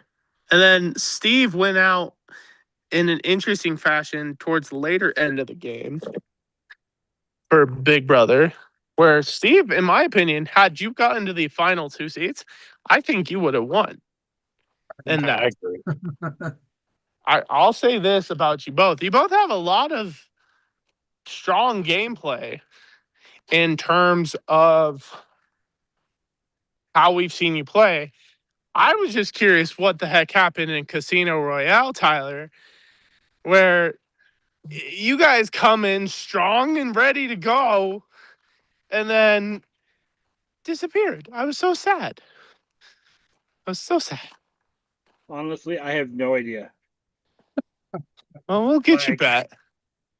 I'm sure you'll see me back for another season. As long as it's not a duos game with Steve, like you tried that. Oh, You it's guys in the trouble now. yeah. Cameron and Well- I can't do duos games super much. I Yeah, we mean- argued a lot in Distortion. We really did. There was one org. I literally told the host, "No, I'm not coming back for another season." This man right here. Oh, you want to play this duos game? Doesn't tell me who the host is. Adds me to a chat. The host I literally just told no. Surprise! Huh? Guess No. he's playing. No, I'll say this. I think Cameron and I, in terms of how we play, I think it's better off when we're playing the same game, but we're not tethered to each other's nipples kind of ordeal. Because literally the second tribal I went to in Distortion, the guy we were all voting out literally tells me in front of our whole tribe, "Hey, Tyler, Cameron is inactive on your on their tribe." So I'm like, "Huh?" And then 3 or 4 rounds later, Cameron gets his titties twisted. No, my titties got twisted at that point when you said, "Oh yeah, they say you're inactive." No, that person's partner is like talking to a brick wall. Like there's like no conversation you can have with this person. She ended up being one of my number one allies at one point. But no, Cameron and I like I say this. So for example, Distortion, we had just flipped the game on its head because going into the merge of not Distortion, Rewired, there was a pretty like powerful trio. Like they were in a beautiful position. Hmm. Cameron and I were working with them, but we knew we couldn't stay with them the entire time. Yeah, So we the would have night- been cooked. The night we finally decided to start making moves, Cameron was on one end. He's like, "Oh, we should vote out this person because we can beat Megan at the time later on." Well, Yeah. so Yeah, we I should play do ball that. with Cam. I play ball with Cam because of his safety without power, or transferring him the idols. Megan Farrell ends up winning every damn immunity challenge to the final tribal. Which, to be fair, she told me she had that power knowledge with power, and she was going to play it on you. So you transferring it made her waste it, Uh-huh. and it helped long term. It did. And then Cam ended up going into that final tribal with a pretty bitter jury, but I was able to help people open up their eyes to Cam instead of just being like, "Oh, Cameron can go suck a big cucumber." I got roasted really bad by Julia in that one. You did. I can confirm. And then But it tied. So then it tied, and Tyler and I had a go, and he somehow, by the grace of God or by someone, beat Tyler in fire making. He couldn't do anything all game, but he beat Tyler in the fire ones making. that I don't get me wrong, and I'm gonna call his name out. I give Lamb big shout out because without Lamb, we would not have done the stuff we did. Let's be real. No, we wouldn't have. But going into that fire making, I was like, okay, I've at least won an immunity challenge. I've done okay in challenges. Like I felt as good as I can. And then all of a sudden, we were doing the challenge. It's like the tilted cup towers where you had to bounce a ball, build a cup. And I'm like 3 or 4 cups in out of 6. And then all of a sudden I hear Lamuel has won fire making. I was like, What the fuck? Don't know how. So shout out Lamb, love you dearly. I'm glad I played the idol that saved your ass. Even though, fun fact, and Lamuel didn't know this, I voted Lamuel that night, and then turned around and play because the plan was we were trying to make sure he was safe, but with idols and everything else, I knew I had to throw a vote towards him just to make sure the majority was there on him. So then I was like, "Ooh, idol, here, let me play it on you, Lamuel," and then that's how we basically flipped the script of the game. Yep. So, but yet, And Lamuel had to end up making that tiebreaker between Megan and I. yeah, no, Cameron and I have played with a lot of solid people in this community, and we've pissed off quite a lot of people. That's why when we play games together, we always do our best, unless obviously like we're duos, to try to separate ourselves. Because I've been on Cam's hosting team. He's known me for all these years. I've known him for all these years. He's been on BCO's hosting team since season 2 of the challenge. So to say like people know we're together, I mean, fuck, people think we're brothers. Like, Yep. That's what we have to do, Steve. We're gonna have to separate ourselves. That's what Tyler and I get into now. It's like we can't really attack a game at the same time. Yeah. And no matter what, we try to tell people that, like, when we go to games, we literally will say right off the bat, you know, I'm playing my own game. You need to play your own game. But what happens is people will make those connections like, oh, Tyler and Cameron are playing another game. And it forces us to have to play a game together again. yeah, no, it's What people want. Mhm. well, and like Cam knows this, and Steve, you know this. You've seen me make quite a few FTCs over the years. My 2 goals in the community, if it wasn't me winning, because it's been like 5 years since I had my last win, was Cam and Noah getting their wins. Well, both boys. Well, both yeah, Noah boys won, all right. have won. So it's like, fuck, now I need it to be my turn. I've made a shit ton of FTCs, like too many to damn count. And now it's like pretty much every other game I play, this beautiful, fluffy guy is tethered to me. I'm like a bad rash that just doesn't leave. How'd you know I have one? We're brothers. Actually, the more I'm looking at Tyler, Cam, Tyler could be a part of our triplets. Oh, Triplets! Oh, yeah. Tyler doesn't want any more Show. duels. We can make Triplet. this a foursome right here. Steve's a married man. Wait, so I'm is Tyler. talking about So game. am I. I'm foursome. saying Yeah, Tyler's married too. Tyler, when are we going to start seeing little Tylers? You know, people keep asking that. I That's saw my kids wife. in the background earlier, but I know they weren't his. Are you sure? Not mine. Oh, Steve knows. How many times, Steve, have you and I jumped on video calls? So, Steve, are we getting another little Steve?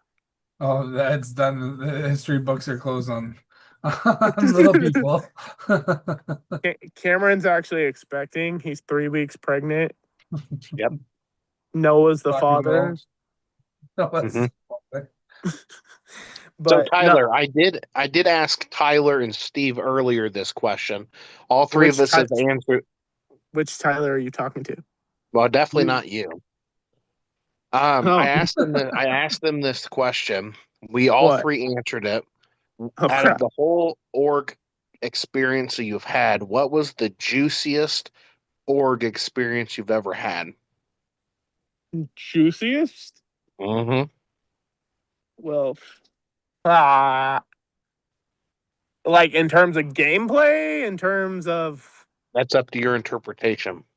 It was like, yeah, very open, very. I was gonna say Cam, then you, Mr. Thongman, you're up there, unfortunately. But I would say the second time Steve and I played fans, or when it was it LCA when it transferred to the Dragon or the House, or was it still fans versus? So, Well, so the second time Steve and I Yeah. played together, I knew my ass was going home. Like I had an odd feeling I was going to be first juror again, because let's be real, before I finally got my footing in LCA, luckily I found the merge idol when we merged, and I played it and successful. I pulled a Caleb from, I think it was what, Survivor 41 or 42, who like played the shot in the dark and 13 votes negated off of him. I think that's probably up there, or the fact. So shout out Jake with All Stars. I was in a alliance with Amber Beatty, AJ Murphy, and Dakota Hauser, and we basically, kind of like what Cameron and I did in Rewired, we basically flipped the script of the game. We were in a merge 10v4. And we basically flipped the script of the game where our four made the final four, pissing off everybody as we went by. So I think that, or if we're just talking about juicy moments, oh, No, you got a lot of juice. please never say that ever again. I don't want you to. He said it. It is on. We are on live, so it is out there now in the. I really hope none of my students see this, Cameron. Well, I want to know, if you had to pick one, what is the juiciest moment you've ever had in the org community? Just that one. But I was playing the. I don't know if you guys know JT Triberg, right? maybe. JT runs this game called Doubt. And during my second stint in Doubt, I basically went from being at the bottom of the game. Like, people wanted my ass out. I mean, they voted me out. The only reason I got saved was because of a twist. To helping not only get rid of the biggest player in the game, but making it to Final Four and being told, hey, had I gotten to Final Three, Tyler, you would have won or had a very, very good shot at winning. So, yeah, no, it's probably my juiciest moment. Now I want to know how much juice you all three got. Tyler, Too juice crazy. me up. Yeah, To well, answer that, you'll have to go back and watch this episode. No, There you Tyler. go. that's what I was going to say Tyler. too. Tyler, You juice have to me up. watch it. Use your onion juices on me. Tyler. Okay, Tyler, you need to chill out here. That's I too mean, I've also been blocked before in a game because it was someone I had to remove in a game. Ooh. Certain Australian player who also ended up on my do not cast list, but then we got stuck in prime time together. Oh, The next much. Tyler's thinking. I was gonna say I know a couple Aussies. I mean, Cam knows we have 2 Aussies on this season. yeah, I don't know any of them. Tyler, I did mention the BCO, the Which- BCO, John Palladino juice. Oh, that was How like about a month after that, I invited him on the Fate. what that was brutal. That was okay. I think Steve was on the cast for Purgatory too. Steve was really? there. Steve was there for that. I think that was what I was talking about. I think maybe. Oh, yeah, it was purgatory because it started with our good friend Peter calling out a certain player into Peter's watching elimination, still probably. and then it just was a spiral effect. And I mean, don't get me wrong, I love Palladino, I do, and everything he told production, very valid, very interesting input. I mean, I'll say this, Cam, we have had pretty successful seasons ever since Palladino. He brought a lot of good points, and we implemented a lot of them. He did. And then We were Cam just put in a really bad spot. tells me a month later, hey, guess what? Palladino's coming on Fate. I'm like, oh, you a-hole. So, And it's I think that was the honestly, season I was it was- talking about where I got blocked and I got someone Oh. attacked several times. see, I'll say this. In terms of BCO and production, we always try to give people as fair as opportunities as we can in terms of who we cast, how we cast. I mean, I'll say this. This season of BCO, we had Alex, I don't even know how you say his last name, Trinrud? Is that how you Yeah. I believe that's how you pronounce that. and we were going to accommodate Alex the best we could. We've had very notable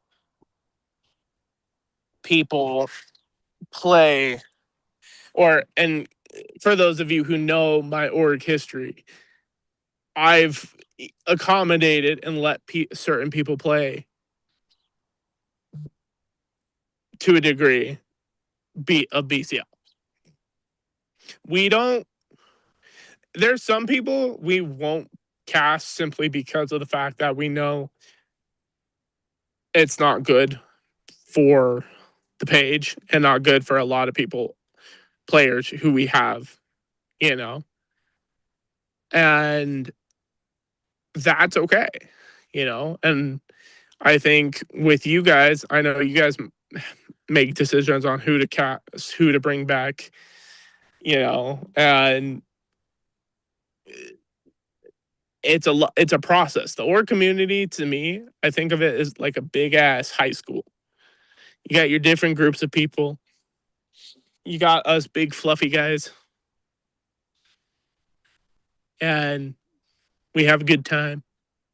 And that's why, like with BCO, if we find you like, oh, we think you're a good fit for our game, you're on our first priority list. But somebody that's in Canada who we wanted back this season said no because he was playing something else at the time.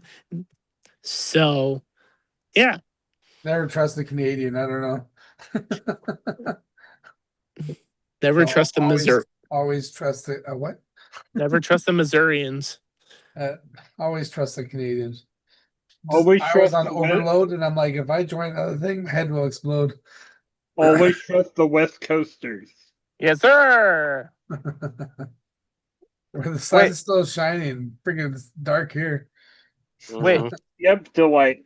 Wait, Tyler, which part of Oregon are you in? I'm literally 45 minutes away from Palladino and Amber Beatty. Wait, because they're in what? They're in Eugene. Hold on, I need to look up. Hold on, how far is Eugene away? Tyler. Hold on, Tyler's around the corner from him, probably. I'm Watch Tyler and Tyler be like next door neighbors, but never knew. about. Hey, Tyler, guess what, buddy? I'm about 8 hours away from your ass. Next time Tyler has a podcast, next time the episode of The Onion, you guys might be seeing double. Oh, jumping on. Ooh, I double mean- teams. Maybe Cameron might come out this way too. Maybe we might have a three-way. Wait a minute. Tyler's I wife don't. I don't think about that. But no, I'll say this. Like, I've always wanted to meet the West Coast people. For the first person on my bucket list that I want to meet. I can't believe I'm about to say this because he's making eyeballs at me right now as we speak. Is Steve. West Coast. Hold on. I don't think Steve is West Coast because he's 3 hours ahead of me. No. I'm like what they call Eastern, I guess, but Well, no, I was talking about Cameron. He's the Yeah. first order I want to give a big ol' huggy hug and be like, I love you. It'll be so Yeah. awkward. so you guys have not met yet, though. No. No. That's wild because you One of guys these been- days, we're just gonna hit up WrestleMania. I'll fly out and go see WrestleMania one of these days. He'll Nice. hug me and he'll be like, the Drake and Josh, hug me, brother. Hug me. That was after your time, Steve. I'm sorry. But no, I mean, Cam and I, we've talked about it a couple different times where we do want to meet and we do want to have fun. Like we've talked about possibly playing some LRGs together. But Okay, maybe when you now said that have fun, I was getting kind of concerned there. We want to meet and have fun. I wasn't included in that conversation. But first, maybe I might have to go 8 hours northwest to good old Eugene, Oregon, and track down to Tyler. And they can get double Tyler trouble. Oh, Uh-oh. double T. Oh, Double P. double T with the little C. I will say this though. Oh, You're this is crazy. the juiciest moment, actually. Cameron and I, we were playing a game together. He calls me and we were chit-chatting. I didn't know No, where you he can was. mute. We don't I didn't know where he called me from. And then he's like, hold on, give me a second. He turns on his camera for a brief second and almost showed me his little C. He called me while he was in the bathroom. Oh My, dear. my phone accidentally fell, and we were having a very intense conversation Whoa, whoa, about whoa, a game. It's quite the meeting room. Somebody from production was on the call too. They were like, oh, that would have been awkward. So that's the juiciest moment. I've never had an ally almost flash me in a game. We've heard It's bound to happen. calls, many org calls, knowing that people are on the washroom, but to have a video call go wrong. I mean, if you've played a mini with Nathan from England, he's probably been in the bathroom while you're on a call with him. Cam and I have actually played a couple of Overeaters games with Nathan, Mm. and he's an interesting cookie. I've literally met him in Orlando multiple times where he's handed me a drink, said, "Here, take the shot." What is it? I don't know. Here, just take it. That's Cameron. I feel like he's gonna be like, here, drink this. What is it? It's my special concoction. Does What's it a- smell like chloroform? I No. mean, yeah, Steve, like we were saying earlier, one of our upcoming events, live events, I might be intoxicated, so you might have to take the reins on it, buddy. Yeah, I'll be ready. Wait, hold on. What? Pause. What's going on? In Florida, in Orlando, I'm going live on the Onion from Florida while Steve is in Canada. Steve, why don't you go to Florida? It's on the bucket list. It's gotta happen at some point, but currently Kate- not right now. That's something Tyler and I have been talking about too, is planning a time to go out to Orlando to it. We could do a live podcast of the Onion together. All of us I think- in an I think currently for the first test round, it's probably a safe bet that I stay here and Tyler does it from there instead of all of us being there. It may be not very coherent podcast. I mean, I'm going to be taking this box and passing it out to everybody, all the celebrities there. Cam, They, we can't. they don't know what's in the box. Yeah, I was gonna say, Oh, what's in the box? I don't think we Yeah. showed them. We showed Joe, but we didn't show them. Cam, we should go. We should go visit our good friend Steve in Canada. Hey, Steve everyone and I being have Niagara business Falls cards. will make it happen. Oh, that's cool. So We if you should notice the shirt he's wearing, Hmm. This is literally that on the picture's back. on the back. That's, that's cool. awesome.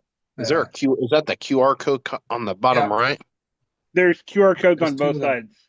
One leads That's us cool. to one takes you to the Facebook page, one takes you to here on YouTube. That's awesome. Cameron, we should start a podcast called We- the Tunyon. We just had Peter just said, "Well, there goes the family-friendly label for the podcast."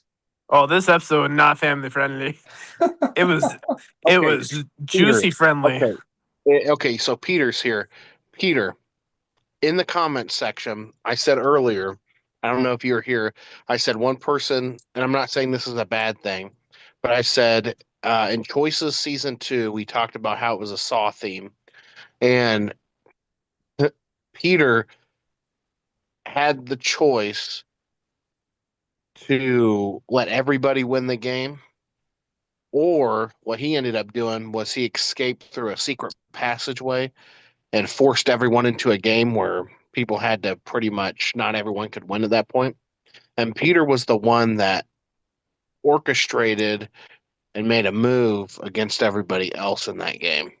Peter is probably not probably out of the two Choices games, Peter is a staple to Choices because in Choices 1, he left Rudy to be eaten by cannibals on an island and ended up escaping while Rudy died. The second one, Rudy and Peter played the second one, and Peter ultimately escaped the way Rudy was supposed to escape. And Peter has really been the staple character of Choices that I think out of anybody that's played, he's the one that understands it the best. He has commented. He just said he's never lost choices. That's true. I've played Cam's fake game. Yeah. You sure have. I got eliminated by a stupid wheel. Oh, the Yep. good old wheel, Oh, everyone's favorite. And then Steve I and was had our share of stripped. Will. I Yeah. was stripped of a Survivor win the one time his org does Survivor. Well, okay, but I take full responsibility for that. But to be fair, I was not hosting it. Yeah. Oh, in Final Four, instead of it being the two people who are normally give votes, goes to fire making. Oh no, they become safe. And then the person who doesn't, my ass, who is going to win the game, goes home. Hey, if it makes you feel better from that moment forward, I realized I'm going to be hosting every single game from the Fate from here on out. Because if it's a bad Fate game, I want it to rest on me, not somebody else when I'm not around. Yes.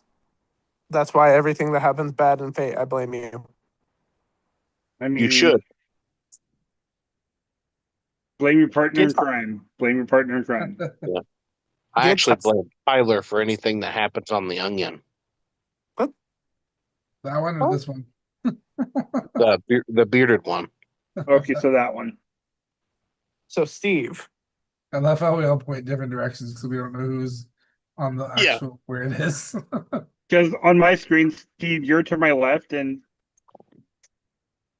Tyler's right below me. I have host Tyler, Cameron, and Tyler over there. On hey, podcast, I believe it's set different on the YouTube.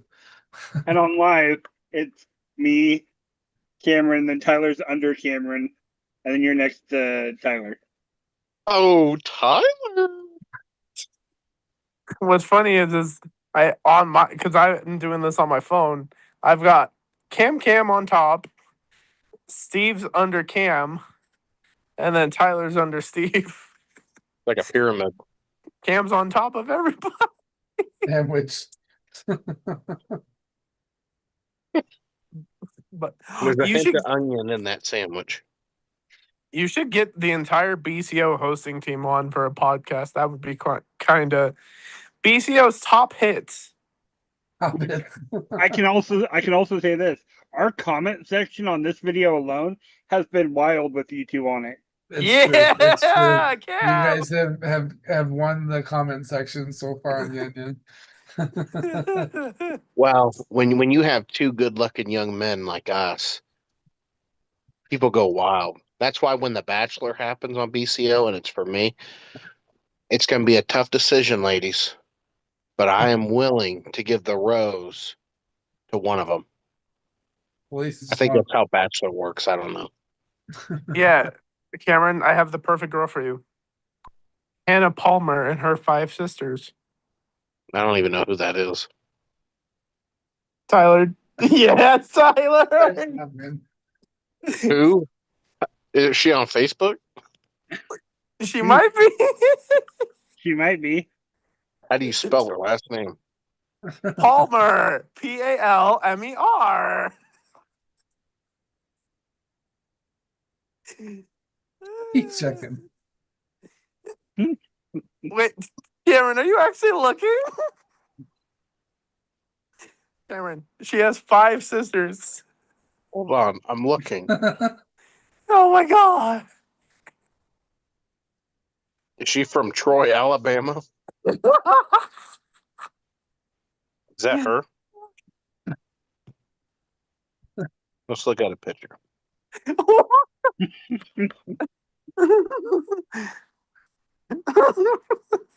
You know what? I don't think The Bachelor's for me. No. Cameron, she has 5 sisters. Mm. Huh, that's too many. Oh my. Hannah Palmer.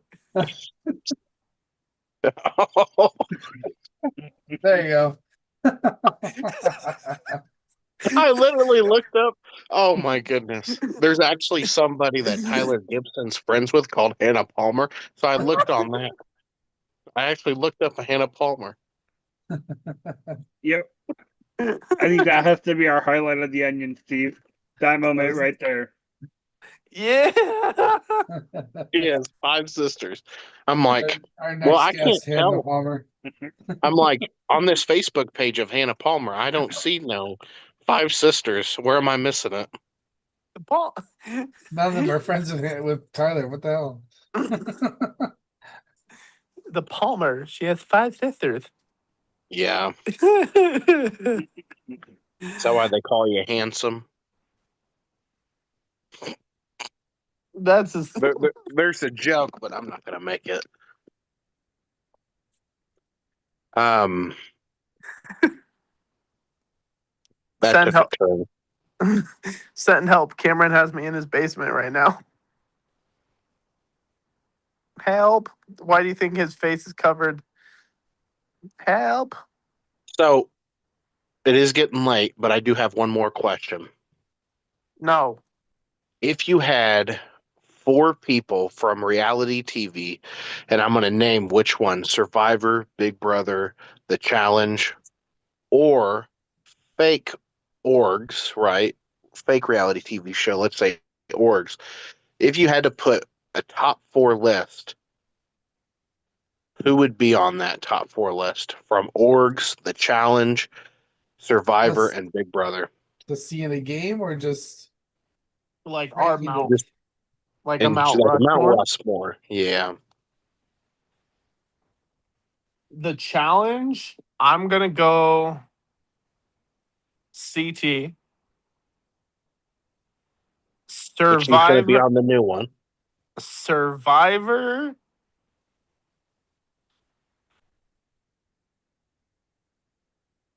I gotta go Devons. Like new school.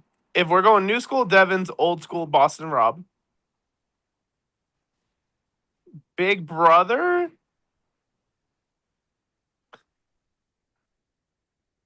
Honestly,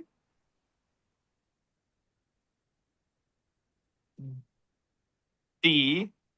Like, I think D's playing a solid game this season. And then Orgs. Oh, this is a toss up because I've got like a tie for people. I think if I'm just going based off of the fact that I've seen this person win so many damn times, I think I'm gonna go Carly only because of the fact that like I've only seen her lose maybe twice in her amount of games that she's played.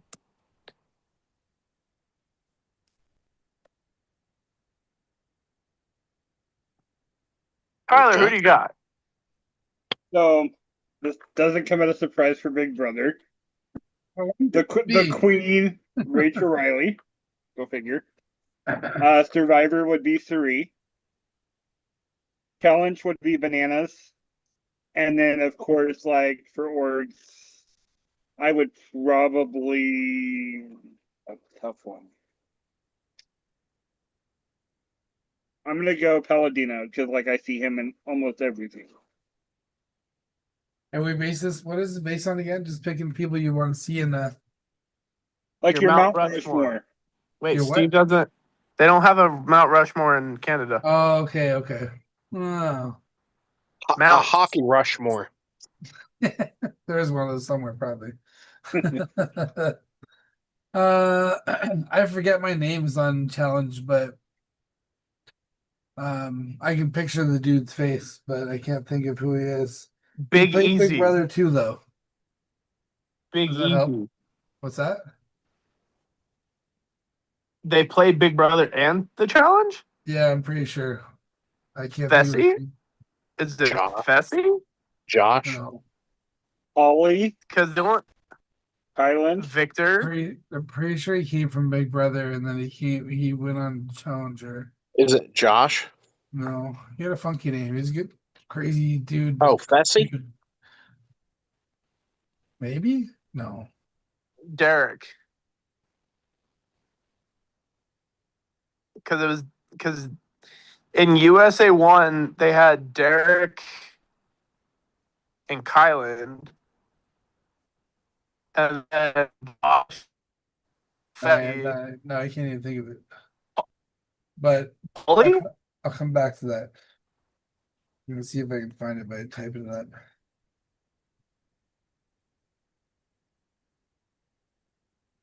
I like your nose, Cameron. Thank you. But in I got it lifted. I almost think in Survivor because I do like a villainous game. But I think he did play a good game. Would be Tony.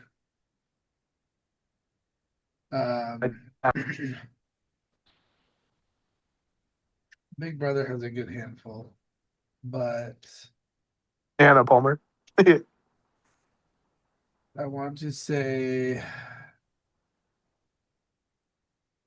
you know, I might even just go. I might even do.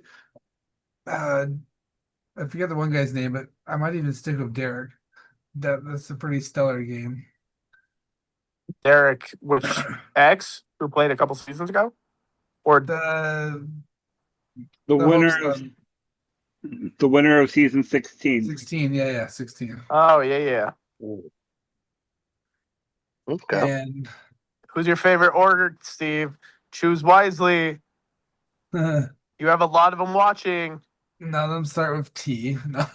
Oh fuck! I knew it. So Tyler, we're out. Damn Well, it. that eliminates half. So by default, it's either Steve or Cameron. Yeah, I was gonna almost want to say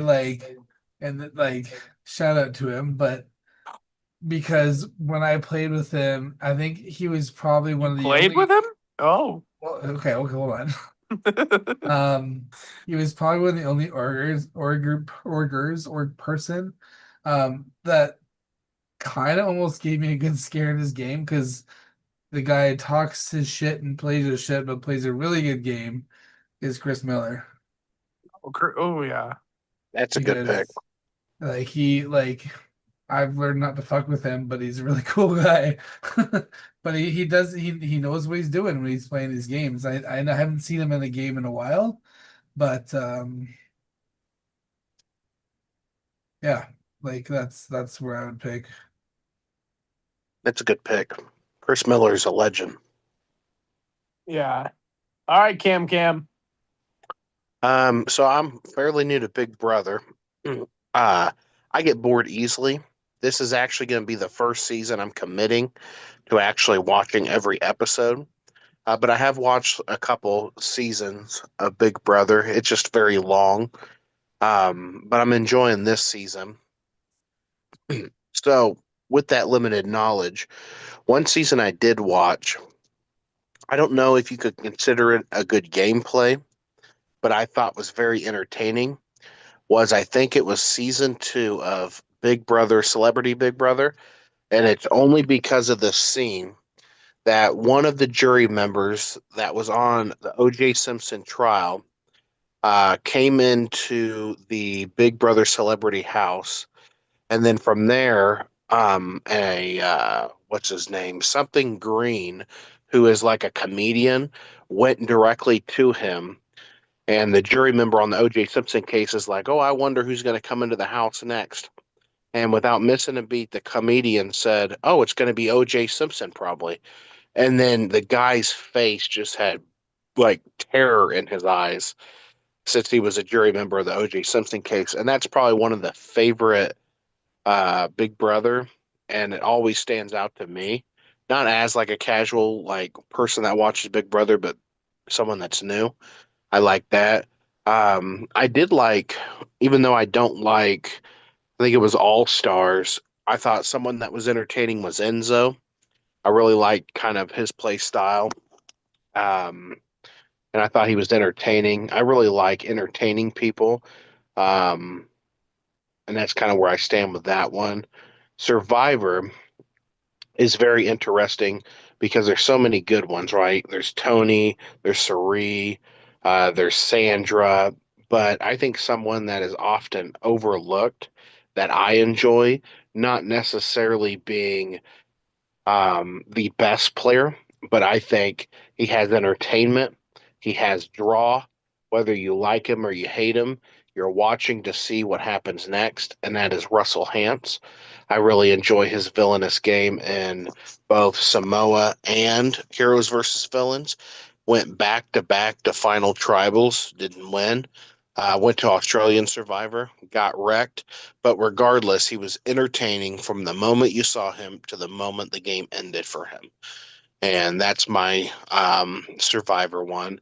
The Okay. challenge, I love Johnny Bananas a lot. Entertaining, fun.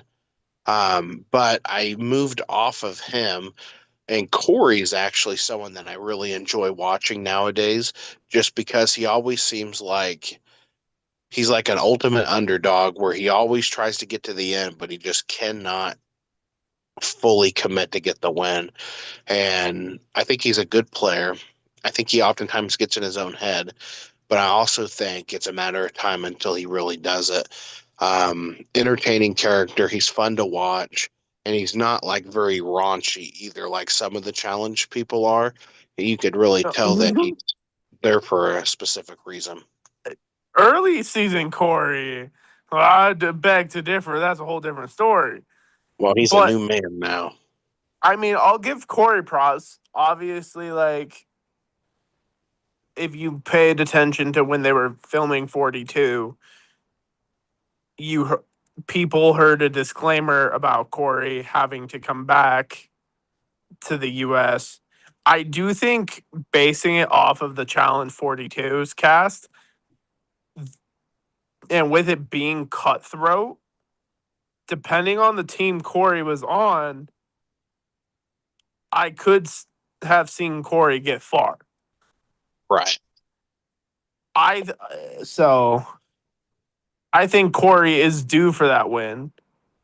I mean, I'm gonna be biased here, and I'm gonna say my top three challengers for that dynamic to get their first win: Leroy, Corey, and Cam. Like those are my three.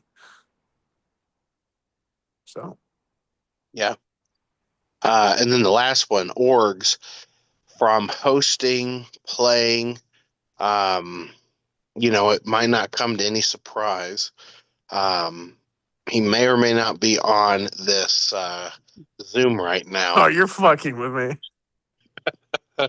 But I'm going to say from hosting, the Fate is where I'm going to just narrow it down because that's the most practical knowledge of history that I know from beginning to end since it's my own. Um, John Palladino, whether you like him or you hate him, regardless, he did something very interesting. He came in as a huge threat to his first Fate game, had his back against the wall. He won some, he went into elimination some, and never went home. He ended up having to do this public disadvantage of going head to head against somebody, and he literally posted a video that wasn't even needed to do, but he did anyways, announcing that he eliminated somebody in a Saw theme, which was iconic, super iconic. Then he came back the following season as a winner because I had a couple winners come back, and he was one of them. And all the winners went out early, but he was the one that stayed.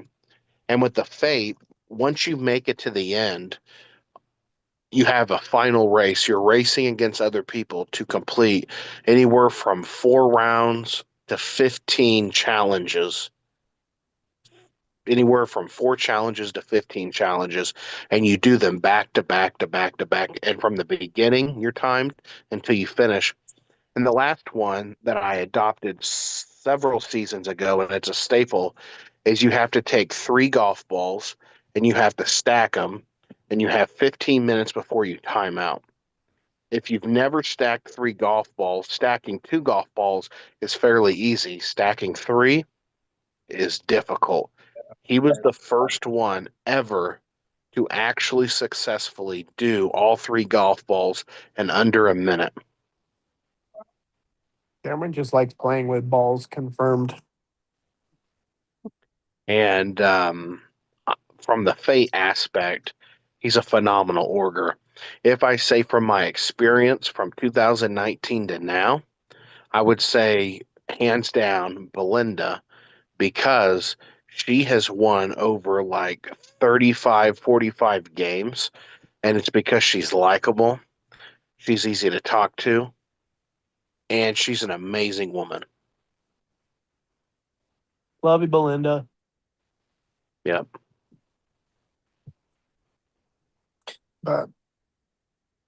So when do you guys want us back? We brought you in comments. We're Oh, gonna put you guys on a popcorn night for sure. For sure, definitely a popcorn night. Ooh, we're popping and corning. ooh. So that means So- we can bring our extra spicy side. So the fun of a popcorn night, because I don't know if we explained it to you guys, is I don't think we explained it at all in this episode to any of our guests. I think we mentioned it with Joe. Who but was I the don't think we first? actually Who said was it. the first guest? Joe Joe King. King. Oh, You got to be Joe King. Isn't he a gets that all the comedian time, too? I'm pretty sure, yes, he's a comedian as well. Yeah. That's great. So popcorn episodes, we were gonna do it at the end of the month. This would have been but we have like such a wild lineup so far. We actually don't have a chance to do a wild popcorn episode because we've been coming in pretty good with some good guests. So stay tuned because they're coming. But oh, I can also say, especially tomorrow night, we do have a special guest on a special episode. you guys may enjoy because Is yeah. it? Is it? Do Cameron and I know him or her? I'm not sure. I don't even know. I don't think this person has played in BCO as far as I know. Cameron. Possibly. So Ali Kosin. but as I was saying, for a popcorn episode, Anna it's Palmer. like if we have you two to start up in an episode, we've already like today, we've already mentioned like Peter and Noah, you mentioned those names. They might automatically just come online and just, stuff may happen, people may talk, and it just happens. Or we might just say, here's the Zoom link, send it to someone. Don't say anything to see what happens. So I'll slide into your DMs, Cam, if you slide into mine. No, I was gonna say Hannah Palmer. I was just gonna send it to her since I looked her up online. She'll get a good grip on things. I'm You Steve. know what would be a good What? idea Sorry, what? too? You know, what would be a good idea, Steve. Are you a wrestling fan? I used to be, but not as much as anymore. But I know all Or about it. So Tyler, are you? Yes, very much so. Yes, I You am. you should have. Well, I know that, Tyler. You should Which have you have popcorn night. You should also have a night called the Royal Rumble. oh my god, And I know all where it this going. is, all it is it's like a boxing kind of deal where where you literally you bring one person in and they just you ask them a simple question like, if you had to pick one org person that drives you freaking nuts, Cameron McCarty. name name three of them. And then you invite the three of them, but only allow one to enter. So whoever the first one to accept it is. And then ask them the same question. And it just builds and builds on conflict. And that Cameron would be McCarty, Cameron interesting. McCarty, and Cameron McCarty. A big rivalry group. Steve Hayward. That's I where I the don't weed will hate that come alive. idea. I personally do not hate that idea. 3 organs that drive me crazy. Cameron McCarty, Noah Hammerman, and Cameron McCarty. I'm sorry, you need to say Val Damien for the third. Shut your mouth, you. I mean, what? That's a story for a different day. Okay, no, we're gonna say it now. No, So Cam. Tyler was telling Cam. me Cam. Waiting room.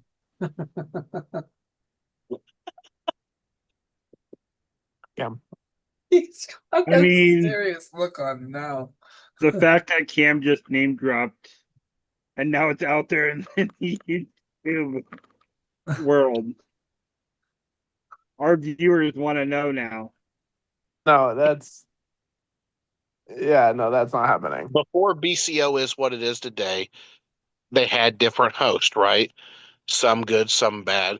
Well, Tyler was talking about who all was on the original hosting team, and he said Valdamian, and I was actually shocked because I didn't think Tyler knew who Valdamian is because I know Valdamian from like the oh man, I think it's like Michael O'Rear's game. I think she's played Hellscape a couple times. So I was shocked that Tyler knew Valdamian, probably even before I ever knew her. That was very quiet. I'm pretty sure many scenarios just passed through Tyler's head right now. Many scenarios. Yeah. Good He's gonna chunk of- kick me off the hosting team now. That's what that looks is. No. That's like wait till our next prod meeting. Tune in next week. I think it's cool because you have to know before, like what BCO is now. It would never be what it is if it wasn't for whoever helped originally. And I think that's always a good thing too, is some people come, some people go, but regardless if they're there still or they left or whatever it is, BCO would not be anything without whoever was originally there. And it's pretty neat to see the foundation of that with people who helped Tyler. And it's interesting because I think the good thing about a hosting team is if the more diverse hosting team members you have, the more diverse your game is going to end up being. This is true. No, I'm not throwing any because we live and we learn. Not throwing shade. Long story short, after my first season of BCO, I took like a year off to kind of just reflect and rebuild and restructure how I want to move BCO moving forward. And Now, like Cam said, ever since season 2 with Johnny Vega winning the arena to most recently Lizzie and Hector, BCO has developed. Yeah, it's faced its hiccups. Everything faces its hiccups. We've had prod members come and go. Big shout out to Lisa Campbell now. She was on prod with Cam and I for what? 4 or 5 seasons before she had to take a step back. Yep. So shout out to Lisa. I mean, shout out Jackie Berry before she kind of just disappeared. So yeah, like BCO, the production team that we have today of Ali, Jenny, Cam, Noah, myself, definitely took a process of getting. Yeah. So Makes sense. No, it's true. All good things have to evolve with change and time. right. But no. It's like And it's like what? cooking. Hooking? Did you say hooking? Oh, What the fuck you hooking? Hold up. cooking. COOKING. You kept saying hooking there, buddy. I said cooking. I mean, in all fairness, it also sounded like hooking in my mind. So it's like, Ah! It's ever since I mentioned Hannah Palmer to Cam, I know it's been on his mind. Bro, it's the fact that I actually went on Facebook to look at Hannah Palmer. 5 sisters. Did it take you looking at my palm to be like, Well, now hold on. 5 sisters. Oh, okay. Never mind. There's 5 fingers. I thought you said 6. It would have been just even more funnier if we told him to message Hannah Oh, Palmer. well, what's interesting is I thought I found the right Hannah Palmer because someone from the org community I'm friends with is friends with the Hannah Palmer. Oh, well, there you go. She does exist. slide into her DMs, Cam, instead of BCO Bachelorette. You know? But Incoming started. Hannah Palmer, 5 sisters. Oh man. And her twin sister, her twin Hannah Palmer. Mm-mm. No, that didn't work. You're making Tyler cringe over here. I mean, I'm loving all the viewers though. We are having a steady stream of them. Like, Been good. How It's many are we at? chaotic, Where too. are we at? well, currently it's down to 3, but they've been pretty steady up and down all night. We had a pretty good go up there. I think at one point we had like 8 or 9 at one time. Yeah. Wow. Which again, y'all have brought in the most viewers. Yeah, Cam. I'll probably hold that record. And the wild, more interesting comments. Maybe because you brought Peter on, but Peter's dead. Peter is a pimp. Steve, we need to have Peter on as a guest sometime. Yes. Maybe Okay. Peter might know who Hannah Palmer is. That's your onion question of the day. Who knows who? we'll find that one person that org community that knows Cameron, that knows them.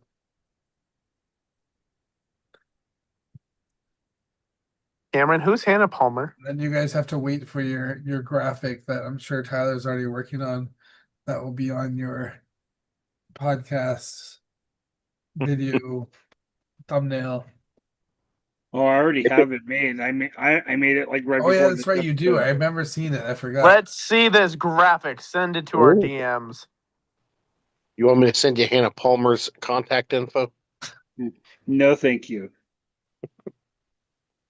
So Here, I am I gonna literally, find her, and then I'm gonna screenshot it, and I'm gonna send it to you, so you actually know there actually is a Hannah Palmer. I'll be real. I stalked every one of your all's guests on Facebook to find pictures because I was like, what pic? So literally, Did this you is send what it? y'all. This is what y'all got. I was just trying to find it. Oh Why no, I is it me can't do. sweat? Why is it me Darn. sweaty? Why'd you find the fucking one of me? Okay. There's backstory because this looks like I just saw titties for the first time. Oh, booby! No, so for spring break this year, me and my buddy went to California. There was this place there called Activate, which was basically like a bunch of different mini games that like were fun and stuff and were physical. And at the end of the day, I did a photo sweaty. So you find the one, Tyler, of me sweaty with. You're just excited to be part of the onion. You look I like you've mean- been chopping onions all day, and that's like you don't have any more tears left, so it's coming out other places. The onion juices are coming out.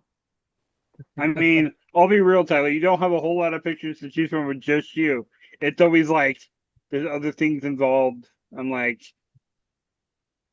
so I really didn't have a whole lot to choose from. He just liked that I was sweaty. I Is that a chose the Star Wars shirt? Yes, actually. It literally was the first one It I is found. actually, yeah. I had just done there. It was this challenge where the floor was like lit up in LED lights, and me and my buddy had to cross this path without like hitting the red lights, like it was lava. And the lights got faster each round, so my fat ass had to run, and I don't run. Yeah, there's a common rule. If you see me running, you best run too, because I don't run either. Same. We don't like running. But Yeah. You have any other questions for us, Steven? Oh, we'll send them your way when we find more. Don't you worry. Oh, I'm sure you guys will be on as guests again in the future. Oh no. If you want. We'll send I'll you up. We'll slow set you down. up some good BCO rivalries or friends of some sort. Ooh, BC. Oh, ooh, BC rivalry. We know you've Ooh. shouted out 3 people already. We could make those a part of them as well. Well, I mean, Steve, we've already had Jenny on twice. Yep. Where's Noah? He's coming. Maybe put Noah and Peter on the same one. Oh boy, That'd be interesting. that would be interesting. That'd Or be pair Noah with someone he just despises because that will be a something crazy of a night. What would be really interesting too is I'm sure it'll happen because it always happens in the org community. Wait until there's like an orgo drama, like person versus person or person versus page, and then you have them on the onion. So like the main host plus the person. So for instance, Double Trouble, whoever Double Trouble main host is, and then have Nicholas on there too. That would be interesting. We thought about a host rivalry as well. host. Host rivalry. You never know what's gonna happen. You know somebody, I don't know if you know them, Hannah Palmer. but somebody that would be very interesting to have on the onion.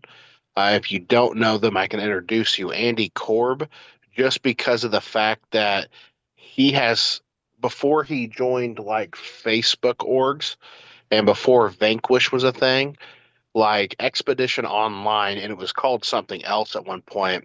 He was the main host for that for a while, got it up and running, started incorporating Survivor players, and he would be a very interesting person to pick as a guest because he has a lot of knowledge on kind of starting from the ground up into what Expedition Online was before it kind of fizzled out now. And I'll give Andy props. He was actually our, since you're shouting him out, he was actually our player tonight who got rocked out at BCO's second tribal council of the season, or second tribal tonight. He, after surviving 5 previous tribals, it took a 6th tribal. He had no votes coming his way. Like, Andy is a very notable player, and this was the first season I got to meet him. You- Is that your wife? Hi, Miss Hayward. Oh, My child. hi, Minnie She Steve. likes to interrupt this all the time. Mini Steve. Give your dad a hug. He loves you. Oh, that is Minnie. Holy crap. Holy. With more hair and much younger. I'm not bald like you, bro. Ooh. Yeah. Ooh. Which one should I make for Hayden? Steve, when are you gonna have your daughter on the podcast to discuss The Onion? We've talked about that actually. We have, but no. Steve and Tyler just do a family edition of the episode. We've talked about that exact thing as well. Oh Yeah, shit! You should put me and Hayden on the his podcast. his wife actually loves to control our chat and YouTube as well. You should have Hayden on the podcast too. Oh, Yeah, there you go. get That's what I just said. You should have me and Hayden. That's her Oh boyfriend. my god. Oh, that's her boyfriend. Oh, We'll schedule that one. Yeah. we'll have a polygraph test for her boyfriend. And a live studio audience. Yeah. Steve's gonna get down to the truth. As I polish my shotgun. Oh my god, bro. The daughter's like, why did I come in here? But now this was fun, boys. This was a fun time. We appreciate you guys getting us on here. No, it's great. We're glad you guys got to be able to join. Like I say, Tyler and I are fans of BCO, so to and the Fate. Did I say it right? But you know, it was, you know, being winners of the org of in BCO and whatnot, we figured it'd be a great pair to come on. Since you guys hate each other so much, I just figured put you together. Cameron can suck my toes. Toe No, jam. Toe jam. ew, both of you. Sometimes he puts peanut butters on the big piggy toe. No. What the, Cameron? You need This is Jesus. why there's no Now hold on, filters hold on, here. hold on. You did send me a toe pic the other day. No, I didn't. No. Yes, you did. I don't know what you're talking about, Willis. We've already heard the Cameron almost had a toe pick as well, so Oh shit, I did. Oh no. Oh no, that Oh, I wasn't. gotta find that. That wasn't a pic. That was a live camera. true. No. But no, for real, it was fun. No, I appreciate it. Glad you guys came on, and you know, look out for a random Zoom invitation, and you may want to just pop on. You want to pop with Honestly, us? it might not even be sent by Steve or I. It's true. So if Cameron sends me a random link, don't click it. Okay. It'll be Noah. But nah, this was fun, boys. It was fun. Thank you guys for doing this. I think it's great. I always love and big fans of ways that people outside of the game can get to know people, and I like this a lot. Nice Appreciate different you guys doing perspective. So Yeah. Good job, Hannah Palmer. When we get off of this, because I can't screenshot it while I'm on here, I tried. I'm gonna send you exactly the Hannah Palmer I found. I mean, I kid you not. now that we have that group chat, you can just send it in the group chat. Yes. And maybe we can get Hannah Palmer on this. And her We have a face. Cameron that would like to say hello. Have you ever seen Spy Kids? Long time Yes. now. Yeah. You know those big, was it thumbs? The thumb people like, yeah. Yeah. I was a thumb person once. Oh. What are you eating? That ain't Cookie. Taco Bell. I'll talk about. But But this was fun, boys. I love you all. This is my announcement of my retirement tour of orgs. He'll be back in 2 months. Yeah, Cameron tells me all the time, "Oh, I'm done playing," and then 2 months later, he's back fucking playing another game. Oh, I'm Well, done that's- after this. That's typical for any org player. We're like, yeah, I'm just gonna take a break. And the next org pops up and you're Yeah. ready to go. Cameron can vouch for me though.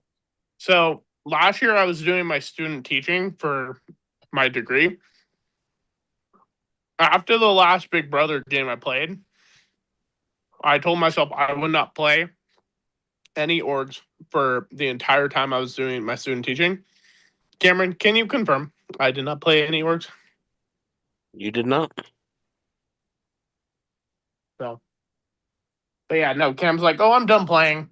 Hey, I found this game. Well, the primetime thing was a fluke because I just got added the day it happened.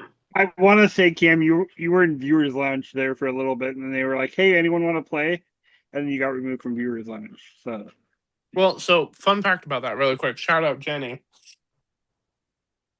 Jenny had asked me to play, and because of the commitment of time, and we were starting like BCO at the same time and whatnot, I told her no.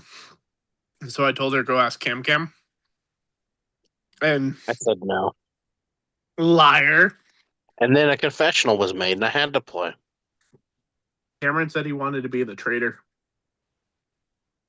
I did because I did not like playing the faithful. No, he wants to play nice and dirty. It's kind of like a mud wrestling contest, you know? What the heck? You gotta lather yourself up. Cameron? Steve's mini me might be listening. Oh, she's gone now. No, she's talking to Hayden on the phone now. No. Oh, Hayden, I love Oh, you. no, we're not doing this, Tyler. Nope. Oh, Cameron, I love you. Hannah Palmer, please calm down. But in all seriousness, I gotta go to bed now. I gotta get up super early tomorrow. I gotta go tuck him in. Same. He does. He even reads me a bedtime story and then pets my mustache before I go to bed. Pets your what? Pets your what? I think we gotta end the podcast. On that note, thank you for coming to the Onion. I said mustache. Mustache. Well, it's been a slice. Mm-hmm. Appreciate it. And, you never know. Just keep your eyes open for a random Zoom pop-up call. You're just gonna turn the Zoom on and it's me petting Cameron's mustache. Well, maybe not the onion, but The Onion. The Onion After Dark. On that note, Happen. Cameron needs to go to bed. He's going loony. Yes. I'm an old man. I like to be in bed by 6 at night. Up and at 'em at 5 a.m. Bro, Makes me sad. Tyler's older than both of us. and So Steve's older than me. I'm saying I'm older than all you guys, so I got you trumped. It's a So dangerous game of that little asking how kid's old dead. you are. But Cameron, instead, how old are you? 28. Wow, you're just a baby. Oh wait, no, that's me. Yep. Yeah, aren't you like 26, Tyler? I'm 25. Oh, Young pup. And I'm 34. Tyler, you're not 34. Shut up. Oh, I'm 34. Are you really? Yeah. Wow. Yeah, I'm 37. Steve, Okay, you're not Steve. 37. Shut your mouth. Shut up. Sorry, I forgot a digit. Shut up. You're not 37. Oh, wait. But all right, boys. This was fun. Cheers. Yep. Thank you. Cheers. Thank you. We'll catch you boys on the next season of BCO. We'll Yep. make you guys a pair and that you guys are tethered together the entire gosh. game. We're And, gonna and call if you say no to BCO, it'll be BCO the Onion, and you'll have to be on it. So Well- I will say yes. I will say yes right now. I'll commit. Yeah, Ha! down. Oh, we're gonna make Cameron. You just actually give me an idea. That would be. You just gave me an idea. I'm gonna be Cam. I'm gonna go slide into your DMs right now, Poppy. Well, I might be in bed. I know. I'm watching. Mustache ready.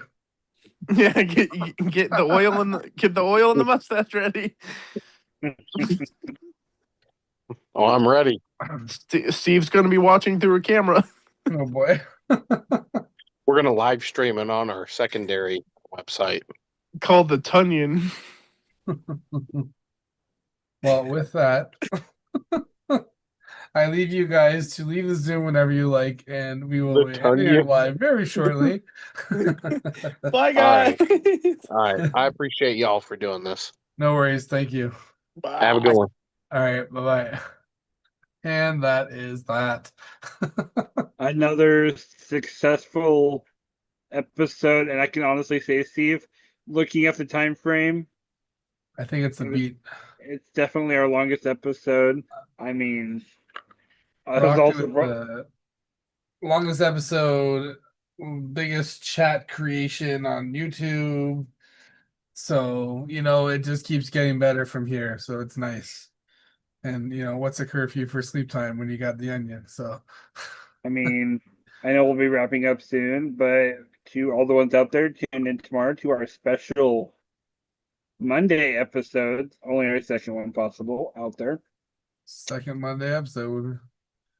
And we have a special guest who, I mean, if you see the advertisement out there, it is out there, but I'm not going to name drop right now. The person has added it to their page. Oh, yeah. That's true. SP said that we do that. So, Yeah. if you don't have her page,